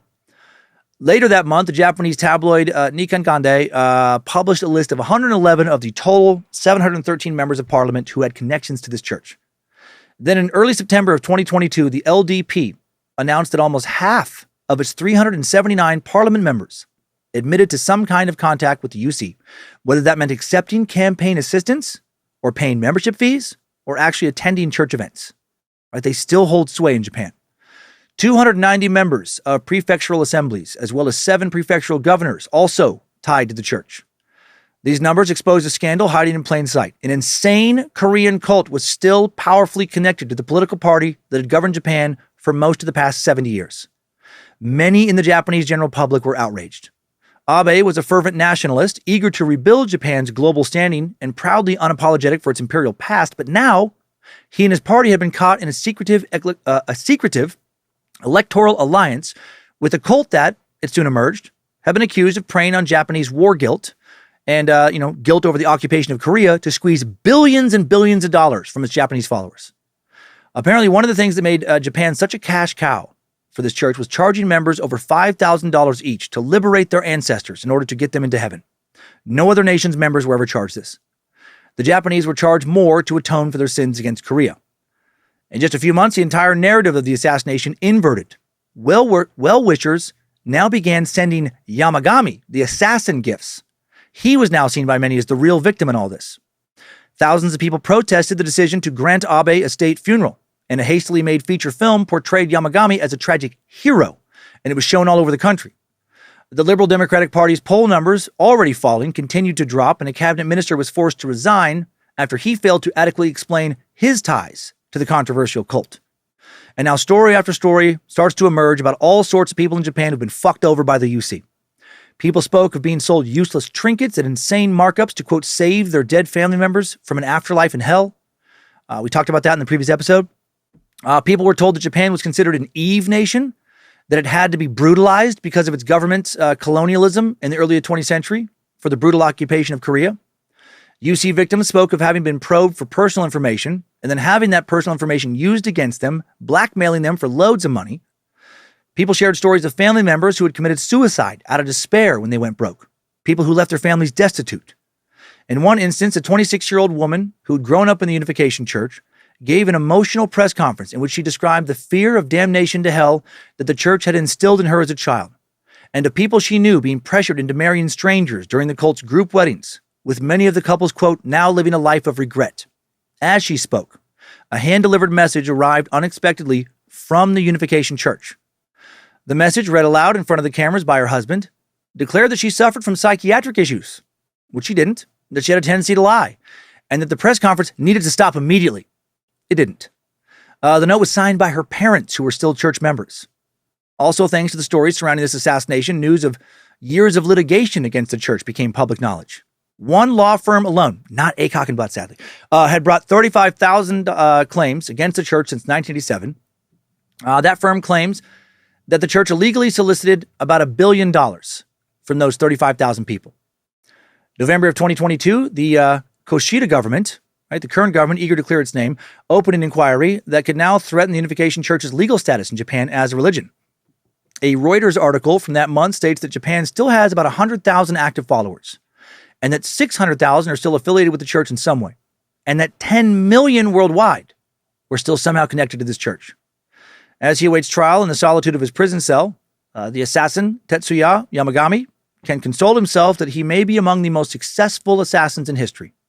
Now, almost 2 years after Abe's murder, his assassination has come to be seen as less a random act of some unhinged loner and more of a righteous vengeance following a tragedy that unfolded slowly over decades. Finally, in October of last year, Japan's government asked a court to order the complete dissolution of the Unification Church in Japan following a government probe. Japan's education minister, Mashiro Moriyama, said the probe had found that the Japanese branch of the church has long restricted many of its members' ability to freely make decisions and forced them to make donations and purchase goods, while they were not in a condition to make sound decisions. A dissolution ruling against it would strip the church of legal status and tax breaks, but allow it to continue to operate business-wise in Japan. Unsurprisingly, the Unification Church in Japan has repeatedly denied any wrongdoing, pledging reform, and labeling the news coverage against it as biased and fake. Fake news! Of course they have. There has been no word since October about when the government may make its ruling. The church is still active in America as the Family Federation for World Peace and Unification, as I mentioned. They make no attempt to hide their past, still selling Moon's divine principle as their core text. On an FAQ list in the About Us section of their website, one of the questions is the Unification Church a cult? And here's their answer. No, the Unification Church is not a cult. FFWPU is a duly registered religious nonprofit organization. We began as a new religious movement that expanded rapidly and called for radical change, and whose members lived their beliefs. The establishment felt threatened and responded by labeling it a cult. Our organization strives to promote world peace, always the peace, and unity as one family under God. The establishment felt threatened. Yeah, they did, for good reason, you culty fucks. Large part of their website is dedicated to donations. The minimum donation is $40 US, defaulted to be a weekly donation. They have a new podcast. If you need a new podcast, the UC has one. They promote it on their website. It's called Why I Joined. Just stories from members about how great it is. On the podcast page, the first sentence is, here are the, all caps, real stories of the Unification Church. Following that, they write, you've probably heard us called a cult. Some people say we're brainwashed. Is that even a legit thing? But despite that, this movement has grown all over the world, attracting people from across cultures, nationalities, and races. Was it just people falling for a charismatic leader? Or is there something more? Listen in with us as we hear from people from all walks of life share their spiritual journeys and tell us why I joined. The tone of their entire website is very defensive. A lot of effort trying to persuade readers that they're not a cult. We're not a cult! Stop it! Which is exactly what a cult would do. Yeah, brainwashing is a real thing. You guys know that. I looked their podcast up on Apple Podcasts since people can write, out reviews there. Only one person has left a review so far. 1 star. Has a subject line of, feels like a cult. And then it states, they don't go into the labor trafficking or poverty faced by their members. It was left January 16th of this year. According to the most recent articles I can find, ex-members are currently worried that the church, facing more and more bad press and accusations of being a cult, being targeted by the government in Japan, the country that has long been its cash cow, might force the cult or push the cult into doing something drastic. They might get real doomsday. One ex-member referenced the People's Temple, mass murder and suicide in Jonestown. And now that we are caught up to the present with these shitbags, let's bounce on out of this timeline. Good job, soldier. You've made it back. Barely.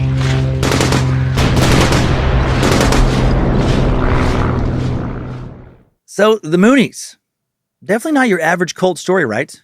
We've covered so many cults here that, by now they seem to follow a pretty specific pattern with a few variations, especially cults of the conservative Christian variety. There's a heavy focus on a quickly approaching doomsday event. A compound of some sort where the leader lives with the majority of his followers.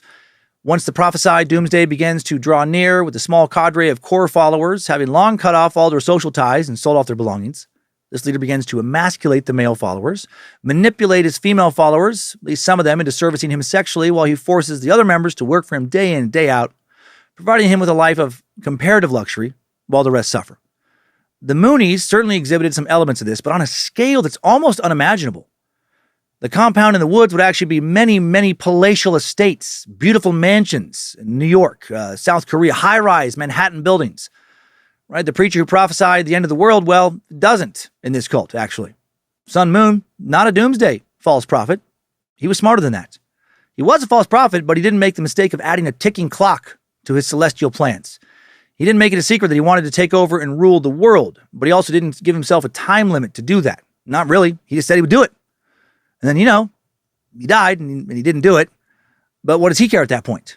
And with all his talk of his son being able to bounce back and forth between the physical and spiritual worlds, He paved the path for his family to be able to say the same about him.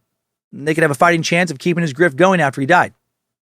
Also, since his cult's focus was on remaking the world according to Moon's vision and not needing to wait for Jesus' return to Earth to have Jesus fix things, since Sun Myung Moon claimed to be Jesus, already returned to Earth, more powerful Jesus even, Moon opened the door for his cult to get real industrious, make a ton of money. They didn't have to sell all their shit and just kind of wait somewhere. If the Unification Church was going to change the entire world, convert followers in every single nation, every corner of the earth, they would need a lot of money. They need billions. They need not to just rely on donations, but instead to get entrepreneurial, funnel donations into lots of profitable business ventures and into politics, make powerful friends, create profitable enterprises all around the world, make enough money to be able to grease enough palms to push their righteous agenda on every citizen of every nation of the world. Moon, by making no secret of his cult's, lofty plans for world domination, well, he made it okay for him and his family to openly live in opulence. That was good for his cause, good for his brand. He wasn't pretending to be some pious prophet who needed to live humbly and await the return of an angry God. No, he was a fucking king who was already a god. He needed an army to build a righteous empire, and armies are expensive. I gotta say, Sun Myung Moon ran a much better grift than just about any cult leader I can think of. I mean, not even L. Ron Hubbard of Scientology got to enjoy the type of wealth Sun Moon did. When L. Ron died in 1986, he was worth around $26 million, and that is a lot. But Sun Myung Moon, oh my God, according to media speculation at the time of his death in 2012, worth somewhere between $900 million and $1 billion. For a guy who started with nothing, a dude living in a fucking shack with a cardboard roof, when he kicked off his cult, he became fabulously wealthy. How he did that, disgusting, just like it always is with these assholes. He first preyed on fellow Koreans already suffering under Japanese imperialism, then later preyed on Japanese guilt, then rode a wave of the counterculture of the 1970s in America to try and gain followers. Declaring himself and his wife the true parents, he argued for an interpretation of the Bible that placed him in the Messiah role, coming to earth to establish the first sinless lineage since Eve ate that apple, or as he put it, fuck the devil. And his whole, you have to get married to go to heaven and I have to marry you. Man, what a genius, controlling cult leader move. What a great way to control your congregation. You choose all of your followers romantic partners. And now the very core of their existence has been guided by you. If they renounce you, they also have to perhaps renounce their own marriage, a marriage that has likely produced many children. They have to admit that even their family is a lie. They have to renounce their whole life. That gives them a lot of incentive psychologically to stay in his cult, to keep believing that letting him control their lives so deeply was the right call. And the more marriages he creates, right, the more kids his followers have, the more Moonies there will be to grow up, pay him tithes, do missionary work, start new businesses, solicit donations, etc., etc., etc. Brilliant. And while all this was going on, he was also, according to the rumors of former followers, fucking the shit out of a lot of followers, right? A lot of young female members. You got to get rich, live a long time, have decades of cult sex. As far as the cult game goes, he kind of won. He spent some time in jail here and there, but overall, he did it. He pulled his shit off. Darkly impressive, disgusting, deplorable, disturbing, but darkly impressive. Dude had so much control over his cult, they even put up with him sending a lunatic from Zimbabwe. That's one of the favorite things so far that we've ever talked about. Send this dude around the world on a kicking the shit out of his most devoted followers mission for a year and change. So what now with the Moonies? Well, I imagine they're on their last legs. None of his children's splinter organizations, other than one I'll talk about in the takeaways, seem to be growing, but even that one I feel like is going to have limited growth. And from what I can tell online, reading the musings of former members and critics of Moon, the new Unification Church led by his widow, the Family Federation for World Peace and Unification, it's dying. She doesn't have the same charisma. Most members are elderly. The majority of the younger members have left without Moon's leadership. The current church seems pretty lost, paranoid, defensive. And at least in Japan, their main source of income, they're under attack. They may be on the hook for hundreds of millions in legal fees over there. The government wants to strip them of their religious status, right? All those lawsuits. Do they even have hundreds of millions of dollars anymore? Who knows? Some sources say that they're going broke. They no longer own the New Yorker Hotel. They've sold all their palatial estates in Tarrytown, New York. They've sold most of their real estate and businesses in the Washington, D.C. area. That active member tithings have apparently dwindled down in the U.S. to now be coming in from less than 1,000 people. Will we witness the end of the Moonies in our lifetime, or will they just be driven further underground into smaller and smaller splinter groups to take on new lives, hang on in the shadows, and perpetuate more cult abuse on more spiritual seekers? And most importantly, where the fuck is Black Heung Jin right now? And what the hell is he up to? Timesuck Top 5 Takeaways. Number 1, Sun Moon was born January 6, 1920, in a remote village in Korea, one where your bloodline determined everything. In spite of that, he would rise to enormous heights, surviving being imprisoned in both Japan and North Korea, before he began his ministry out of a sad little dirt hut in Seoul. Number 2, Sun Moon advocated for an elaborate, many would say completely baseless, reinterpretation of the Bible. In his interpretation, he was the true father, come to earth with the express purpose of wedding the true mother and producing the first sinless people. He would then continue to produce so-called sinless people by staging elaborate matching and blessing ceremonies in which he gave someone their heavenly partner who would allow them to access eternal life. Number 3, holy shit, did the Unification Church make so much money. Billions. No one even knows how many billions they've made. But even 1 billion will be beyond impressive. Whether it was through legitimate businesses, stuff sold on the side of the road, trinkets auctioned to get people's relatives out of hell, or donations, Sun Moon lived the high life off of all his followers' contributions and his own unscrupulous business savvy. Number 4. By the power of Grayskull.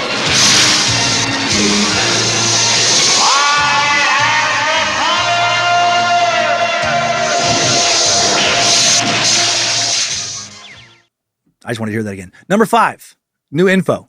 February 28th, 2018, another Unification Movement offshoot I mentioned, Sanctuary Church, held a special blessing ceremony. Oh, they continue.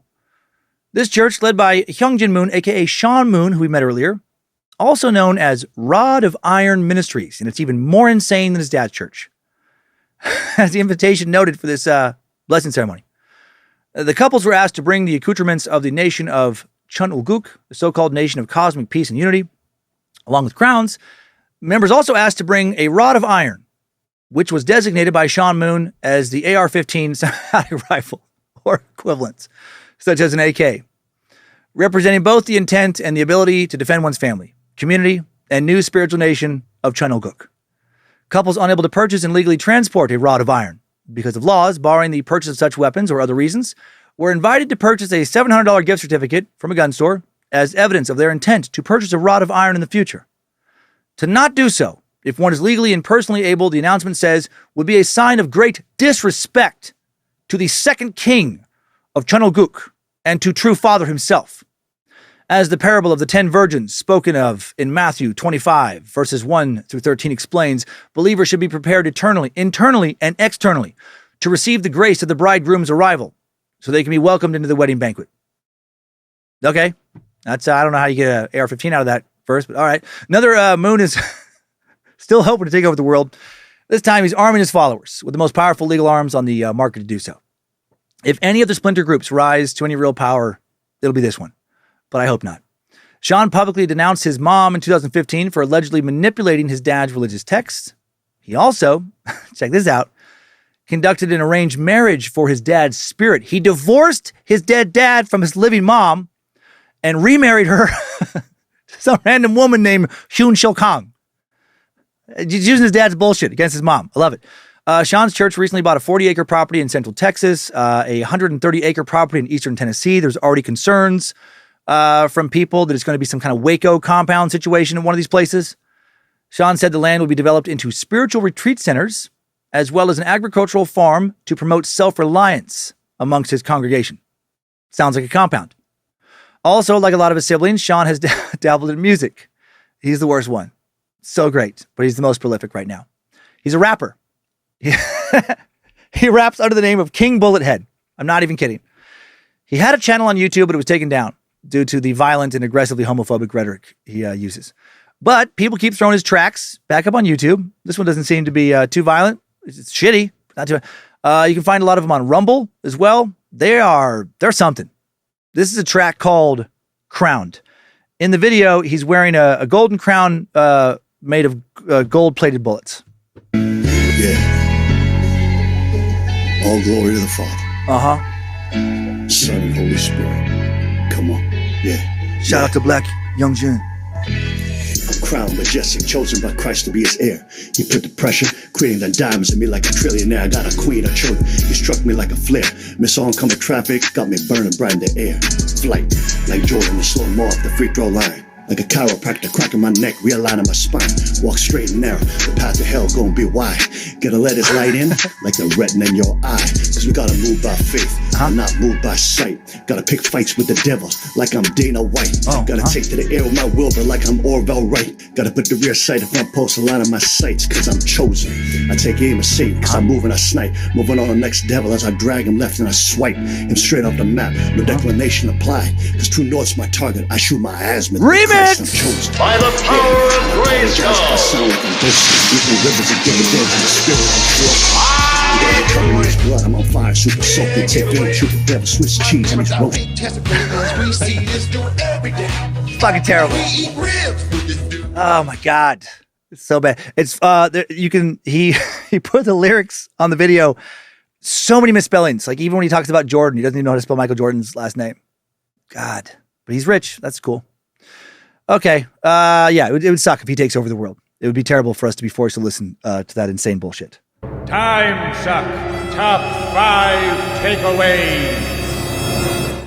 The Moonies have been sucked. What a story. So much entertainment. I knew nothing about them.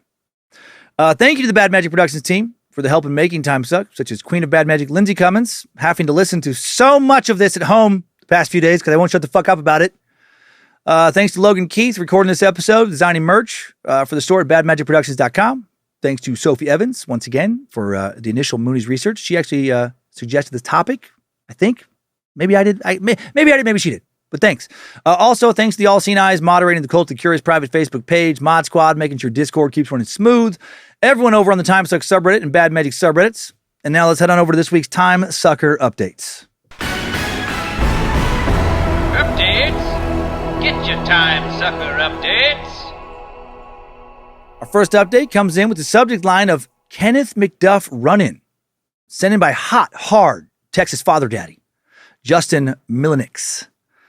Dear Triple M Master Sucker, Justin writes, I just finished the Broomstick Killer episode and had to call my aunt immediately. I was born in Hearn, Texas, and my great aunt and uncle lived in Rosebud for most of their adult lives. If you don't remember, Rosebud is where Kenny grew up. When I talked to my aunt, I asked if she knew anything about Kenny McDuff, and she was like, oh yeah, your great uncle Harvey had some issues with him. Apparently everyone in town knew Kenny was trouble and did not want him around. One day, my great uncle was tending to his goats he was raising in town, caught Kenny hanging around his place, loitering, so he told him to get on, that he's not welcome around his property. Kenny ended up walking off after exchanging some real choice words. The next morning, my great uncle wakes up. All of his goats have been shot and killed. They didn't have any concrete evidence to press charges, but they knew Kenny did it. Jesus. Also, a little bit of a possible connection to the McDuff's ability to pay off those parole board members. My aunt told me that my great aunt and great uncle owned the only laundromat, in Rosebud. My God. The Rosebud laundromat for several years. They bought it from the McDuffs at one point, thus giving them liquid cash to use for who knows what. Anyways, hopefully my family didn't have anything to do with baby Kenny McButtboy getting out of prison. Sorry, not sorry for the length of the email. I'm an athletic trainer in Texas. I listen to Timesuck, Scared to Death, and Nightmare Fuel while heading home from work every day. If you read this, please give my awesome wife, Nikki, a shout out for taking care of our new baby every single day. Also, if you could shout out my sister-in-law, Megan, she loves Timesuck. I was able to get her to waste her time listening to the Dick Bird suck last month. She was not happy with me. 3 out of 5 stars, wouldn't change a thing, Justin. Justin, what a cool update, man. Fucking Kenny. What a bastard. Got into an argument, came back that night, executed a bunch of goats. That dude was a true psychopath. And that is crazy that your family ended up buying pistol packing Mama McDuff's laundromat. What a small world. Thank you, Nikki, for all you do as a mom. Thank you, Megan, for putting up with my nonsense. Oh, Dick Turd. Glad that guy's dead too, right? Next up, a Molly and Michael Jackson update. Sent in by known drug abuser, obvious degenerate, Matthew Walker. With the subject line of, Papa Molly, I'm sweating, for real. This junkie writes, Hi, Master Sucker. Apologies in advance for the long email, but after listening to the most recent Michael Jackson episode, I wanted to write in about my first time trying Molly. Huge congratulations to everyone at Bad Magic for the 400th episode as well. But first, though, I just wanted to take a moment to say thank you. I'm almost into my 6th year of PhD studies. That is awesome. Almost done, maybe. And I can truly never describe how important it has been for me to have Timesuck, Scared to Death, and all things Bad Magic in my ear orifices these last few years. Through all the ups and downs, in many ways, Timesuck has always felt like a kindred companion, a quest for knowledge, trying new things, always striving to be better than the day before, all in the hopes of improving this rock or the lives of those around us, even for a moment. So again, thank you. Well, thank you for the kind words. But enough of the sappy stuff. On to the story of when I get high with my friends. When I was in college, me and a buddy of mine were wildly into EDM music. Insert stereotypical raver picture here. Oh, I'm picturing you guys having like bleach, spiky hair, fucking hemp choker necklace. Just like really, I don't know, really like baggy, like graphic tees and stuff. We would often go to shows around the campus. The first chance we got, one summer we decided to ball out, go to Chicago to catch a show at the Aragon Theater. It was a super convenient place because my friend had family in the area. We could stay with them before and after the show. Mind you, prior to this, I had never done Molly before, but my friend had. So when he mentioned he would bring some with him for us to do before going to the show, I was ecstatic. I'd always wanted to try it out, but never had the chance. Cue us getting ready for the show, throwing back a couple of beers, and then the Molly comes out. Imagine my surprise when my friend starts cutting up lines and insisting the only way to do it is to snort it. Another thing I had never done. Yeah, I haven't done that. So we bumped a line or two and continued hanging before the show. But before heading out, I still wasn't feeling anything. Honestly, didn't know any better. So thinking I was hot shit, I decided to do a couple more just to be safe. Oh, here we go. We get to the Aragon Theater, start packing in like sardines. The music starts. It's probably like 3-4 songs into the opening act when I realize, God damn, I'm higher than shit. Making things worse, between the hordes of people, lack of AC, and just general lack of available water, I start sweating like crazy. That's where you have to be careful. I felt like all the moisture was trying to evacuate my body at the same time. Meanwhile, I'm trying to just vibe with the music, but I can't silence the intrusive thought that all of the sweat is pooling in my ass crack. Like it was the goddamn Carnian pluvial event in my pants. So my brain blast idea in the moment is to periodically, maybe every 2 to 3 minutes, covertly wipe the back of my pants to check for swamp ass. So clever, right? This goes on for a solid hour before I feel eyes on me. I look to my left and there is a solid group of 5 people staring at me in shock. Based on the reaction, I can only assume they've been watching me for the majority of the night before I caught their gaze. In fairness to them, I get it. I'd be shocked too if I had to continually watch a dilated, doe-eyed man with pursed, dry lips continually massage his ass crack for an hour. At any rate, with my high mind that I decide in that moment I need to leave, I find my friend and somehow manage to describe the situation and we head out. I wish I could say the story ends there, but alas, there's still a little more. To my great pleasure, sarcasm, my friend's preconceived exit strategy was to have his mom pick us up from the show, as if the night couldn't get any worse. We hop into the minivan, me in the middle seat, my friend riding shotgun, and we hit the road.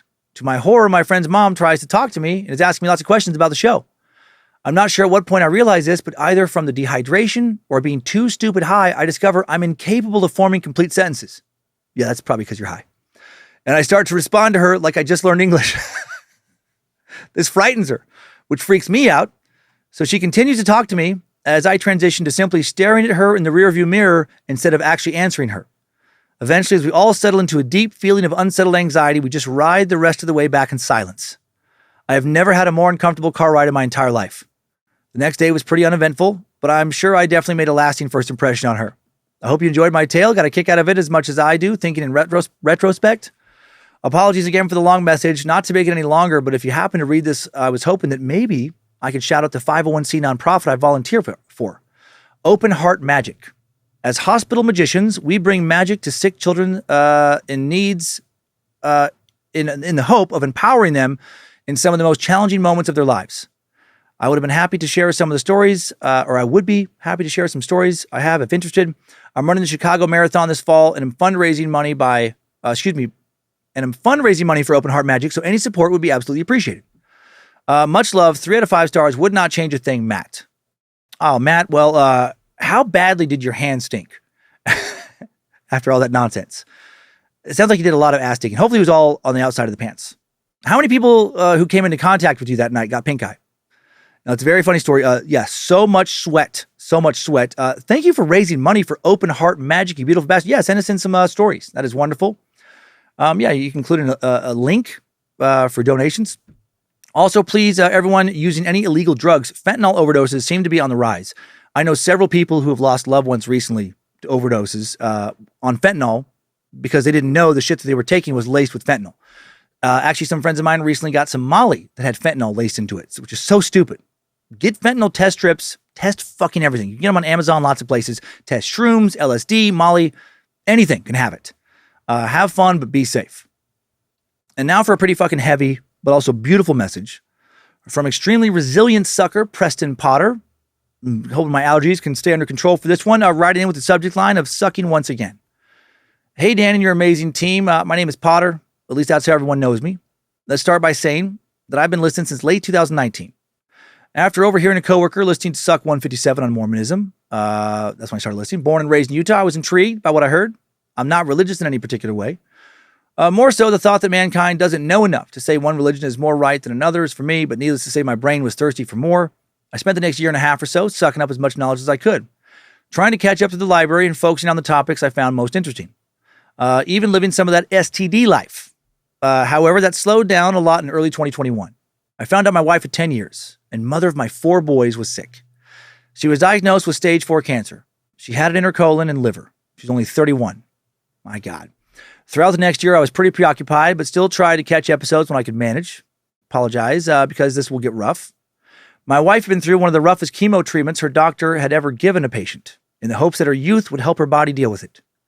Then had some radiation treatment and just started another round of chemo, but it wasn't looking good. She had been through weeks of inpatient care at the Huntsman Center, but still she was deteriorating fast. Then around the 1st of May 2022, I found myself listening to Suck 288, Dr. Death, and The Right to Die. It was right before we took our last drive to the Huntsman, so pretty much the worst time to listen to it. I remember sitting there wondering if optional suicide was there, would she choose it?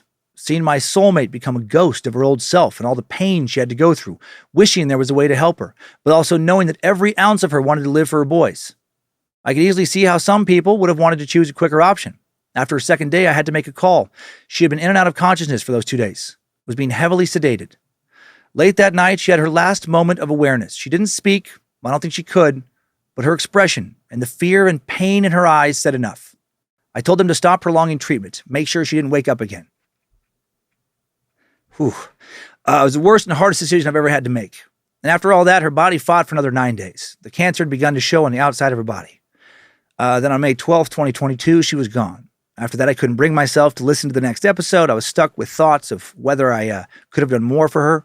And for a while, I wasn't ready to move on. But coming up on the 2-year mark, I've recently jumped back on the Suck wagon. And come to find out, it brings me more comfort than I thought it would. So thank you for taking the time to be a part of so many lives, for bringing knowledge, humor, and comfort to us earthly meat sacks. If this is too long, that's too bad. I needed to express this. And if you read this on air, please give a shout out to Jordan, Cash, and Fatima. These 3 did so much to help me through that time.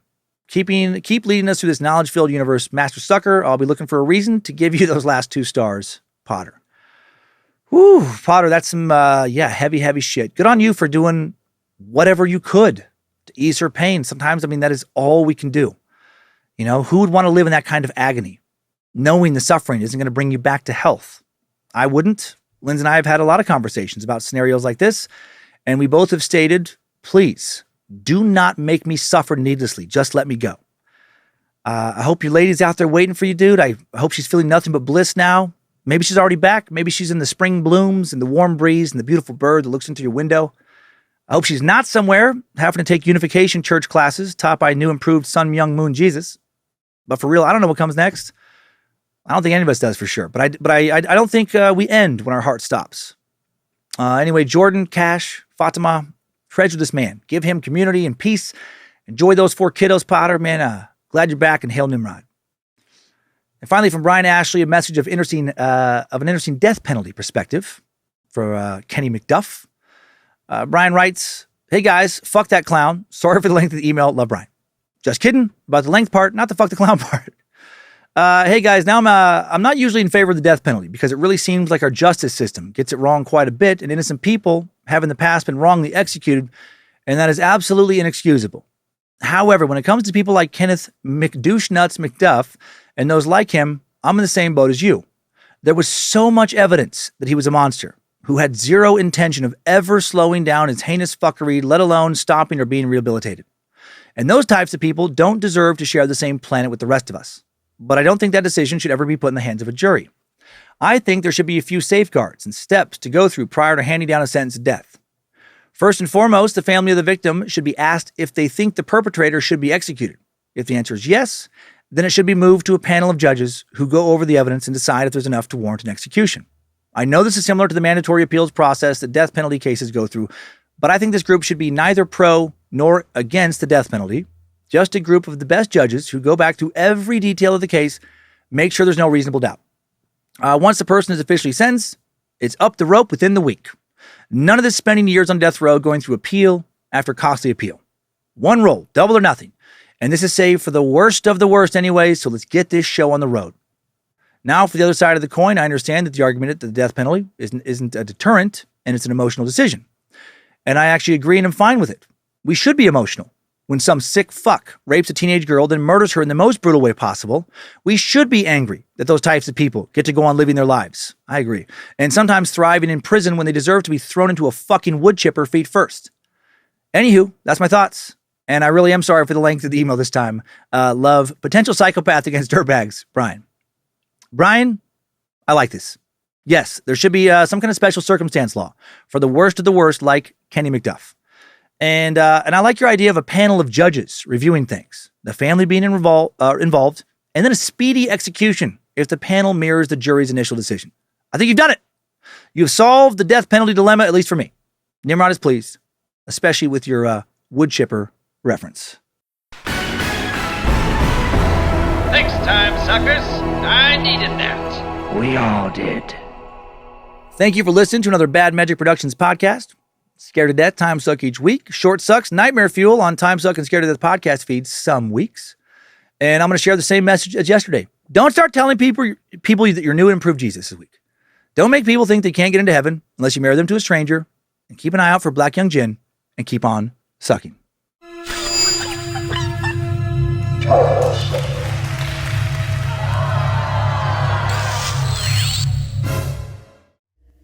Bad Magic Productions. In addition to Black Heung Jin, I also keep thinking about OG Jesus up in heaven with his elderly Korean wife from yesterday's episode. Like he was doing fine. He was doing great as a bachelor up there, just loving his life. You know, just loving being part of the Trinity. Omnipotent, immortal. He's fucking ripped. He's got great abs, free to do as he pleases. But now he's kind of depressed. He's stuck in an arranged marriage with a 100-year-old woman named Sun Myung Moon or something. You know, I just picture him like, you know, hiding somewhere from her. His dad approaches him. Jesus, are you okay, my son? Why are you hiding behind this golden pillar? Hey, Dad. Have you seen Jung Mung Suk? I can't seem to shake her. I just don't understand how she can be so slow, shuffling around with her walker, but also impossible to get away from. Why would you want to hide from your wife, son? Is she cruel to you? No, of course not, Dad. No one's cruel here. You know that. She just, she's clingy. She's always trying to feed me, to fatten me up. Well, I do love ramen and fried chicken. I hate kimchi. She's also constantly talking about lotions and creams and eye masks and all these skincare regimens and anti-aging stuff. Always want me to put on more lotion on my face so I won't get wrinkles, to wear a visor, stay out of the sun. I keep trying to explain to her that I'm a god. We're in heaven. We don't have to worry about that stuff, but she just won't listen. I'm so sorry, son. Let's talk more about this later. I have to run right now. Where do you have to go, Father? I have to go to another unification class. Starts in 5 minutes in the Moses Auditorium. Sun Myung Moon said if I skip again, I won't get to go to the Chris Cornell Stevie Ray Vaughan concert tonight in the Ezekiel Amphitheater. Okay, Dad. Gosh dang. I'm not gonna lie, I missed the good old days up here in heaven before the Moonies showed up. Ah, shoot, here comes Jang Myung Suk. I gotta run before she slathers up my face again.